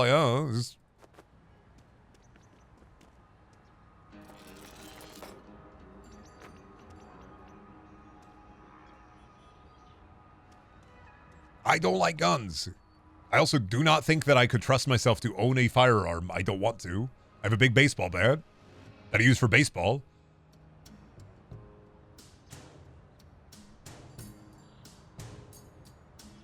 Each detail I hear about Brendan, I get more and more impressed at his survival at this point. Well, my dad had an armory of weapons. Rifles, guns, shotguns, submachine guns, illegal pistols, illegally modified rifles, night vision goggles, tactical gear. And the reason he had this armory is because he was just a nut, and he also, you know, made meth on the farm. It's wild, though, because my dad had this armory, when they raided the farm, they didn't get him on meth charges. They got him on the guns because it was illegal. He had his right to bear arms stripped away. He was not allowed to have weapons, basically, because of an incident when I was a baby. And so they really just got him on the guns and the conspiracy to make a pipe bomb. And the only reason he had anything to make a pipe bomb is he had detonating cable and gunpowder because he was borrowing a bunch of reloading equipment from my grandpa at the time. Surprised he didn't sell them for meth. I mean, he made the meth. He made the meth and fixed cars, like... Why would he sell them for meth? He was doing the meth and making it. He had the money.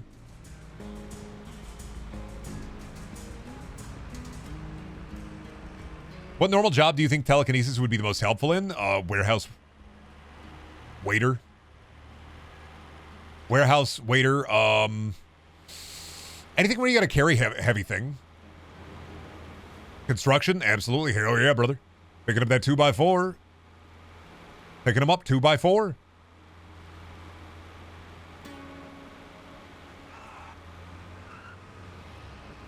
Now, like, I don't know. I'm a relatively boring person for, like, my childhood being kind of like a big swaths of insanity mixed with mundanity. Because, like, I don't know. I talk about, like, my dad and stuff, but I don't talk about, like, the good times where I was just, like, I would go over and stay with my grandparents for the summer, play Warcraft 3, hang out, eat donut out of box.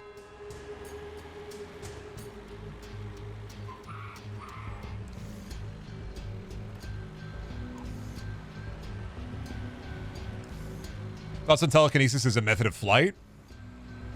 I think it's cool, but it depends. You got to do the Superman stuff when you're flying, otherwise it's a waste.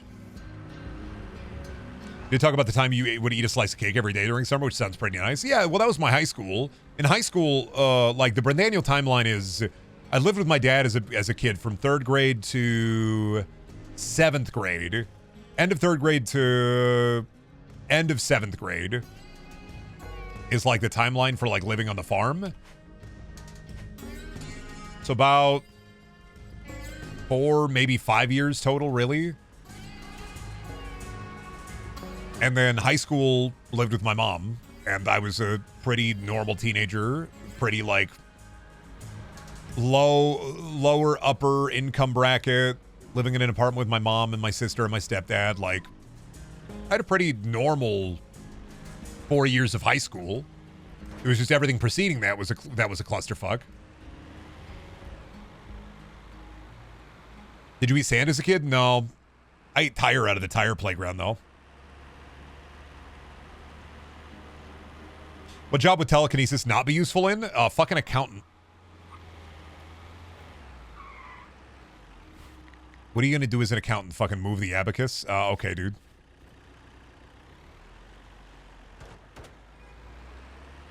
That's a lie? What, the telekinesis wouldn't be useful with an abacus? Or with telekinesis?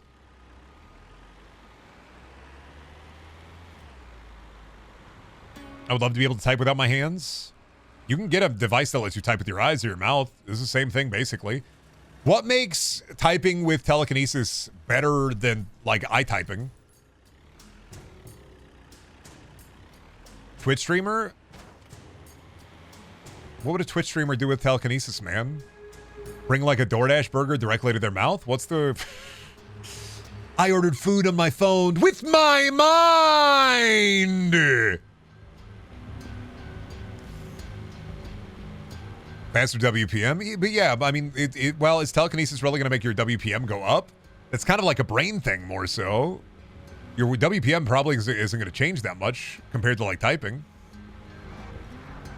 Playing a video game with telekinesis seems boring. I mean, yeah, you want the tactile feel of the controller.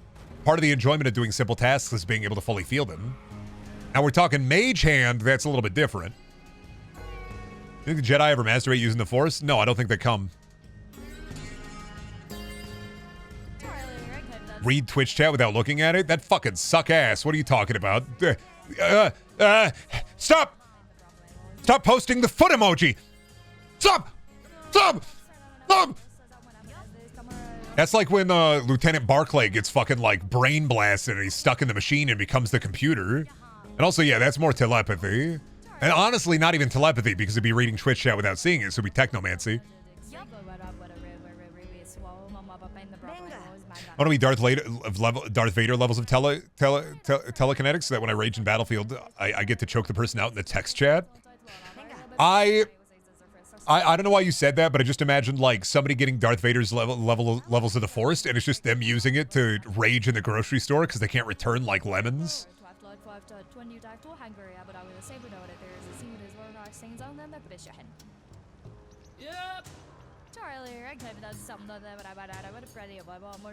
Twitch chat beam directly into your brain. Brendan will go Ultron so fast. It's just going to make me dumber. I'm already dumb enough, man. That's why I started writing again, so I could undumb a little bit. I'm dumb enough. I don't need to be even dumber. And I'm not saying that to anybody directly in the chat. That doesn't mean to be... I'm not saying that as like a, you are stupid, I am smart. Because you are. No. But like, what I mean by that is like, having the inherent will of 50 to 100 people beamed directly into your brain is just going to slop your mind up. Bad style.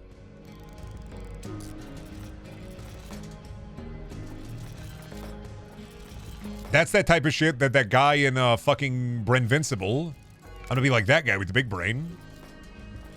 And he goes, you fucked me up. You made me ugly and crazy. Fuck. I'm I'm peeved. I'm pissed because you made me ugly and crazy. Fuck. It's like, oh, you got me. Now I'm the homunculus.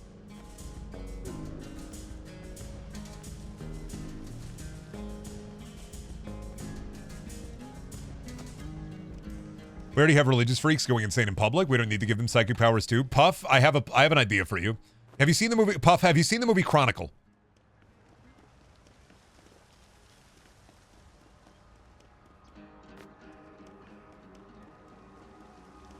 This is very important. You need to have seen the movie Chronicle or at least have knowledge about the movie Chronicle.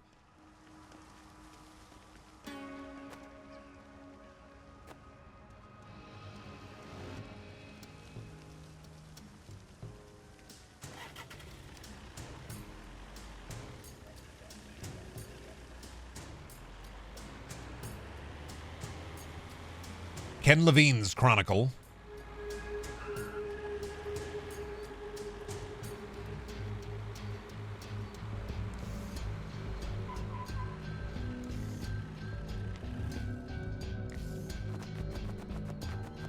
See, the idea in Chronicle is that you trade your life force for powers in Chronicle. And it's like the teens get like magic egg and they fly around and record it. I'm pretty sure is that Chronicle? Chronicle's the one where the teens, it's like found footage, they get superpowers and one of them goes like whacked out on power.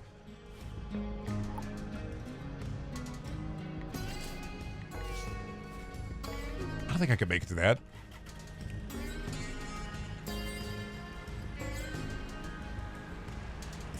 Regardless, they touch like a goopy egg, and because they touch the goopy egg, they get fucked up superpowers, and they started abusing their powers, and then one of them super abuses powers. My thought process is, we take all the worst people we know, we give them all telekinesis and telekinetic powers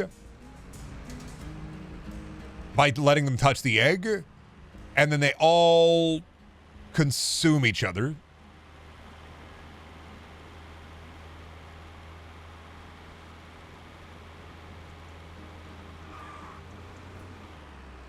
We just let them duke it out for a little bit. Things will be bad for a little while, but we give all the worst people we know incredible powers, and we just treat it like a battle royale. Yeah, because the worst people we know are inherently probably narcissists and very selfish, and that means that they can't abide by somebody else having the same level of power that they have, and they're going to be duking it out over the skies with big sonic booms. It's going to be annoying, like a really annoying and maybe terrible like month or two, but then there'll be one person who like comes out of the brawl like they're the best super, and then we just all dogpile them. We get them. We make them battle royale, and then we get them. The last one, we get them. Now, what do I mean by we get them? Well, up to interpretation. Oh, wait. I missed it. Son of a bitch. By 1 minute. Oh, wait, no, I can't bid. Sick.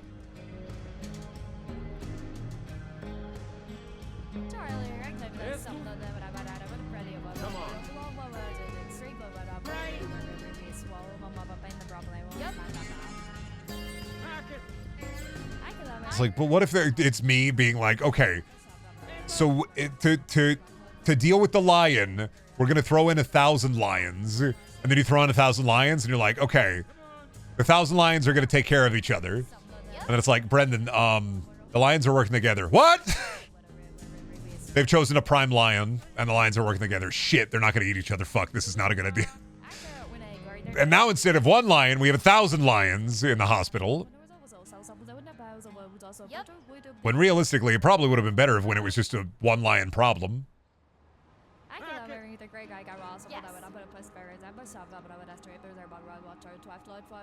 Oh, dude, we drop it 1,000 tigers. That'll work. Ah, they're making ligers. Fuck.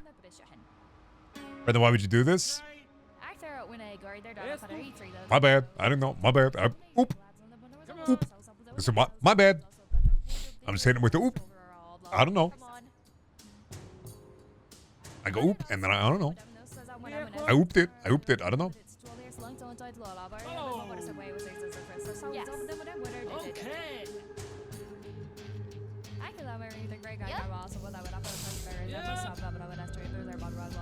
Oh my god, dude. Why are you guys still putting money on this? You know what? Too rich for my blood. You can have it. You can have it. I don't even know what's in there. Plus, I gotta leave, so. Well, chat, we're gonna be over on the PST YouTube channel. I will post a link here. I gotta go and join the call and get ready. Because I thought I lost track of time a little bit. But I will post the link here for you in the chat. We're gonna be over on the PST YouTube channel. We're gonna be playing some Minecraft. And if I see you there, I see you there. If I don't see you there, that's fine too. And then I'm going to throw my funny little shell links. Creator code Brendaniel for about anything Epic Games Store up to a ton. If you don't use the Epic Games Store, don't worry about it. Videos over on YouTube.com as well as the VOD channel. And last but not least, if you want to get a Brendaniel shirt, you can get yourself a Brendaniel shirt over at the merch store. Hope you have a good rest of your morning or night. If I don't see you on the Minecraft stream, I will see you later. Bye.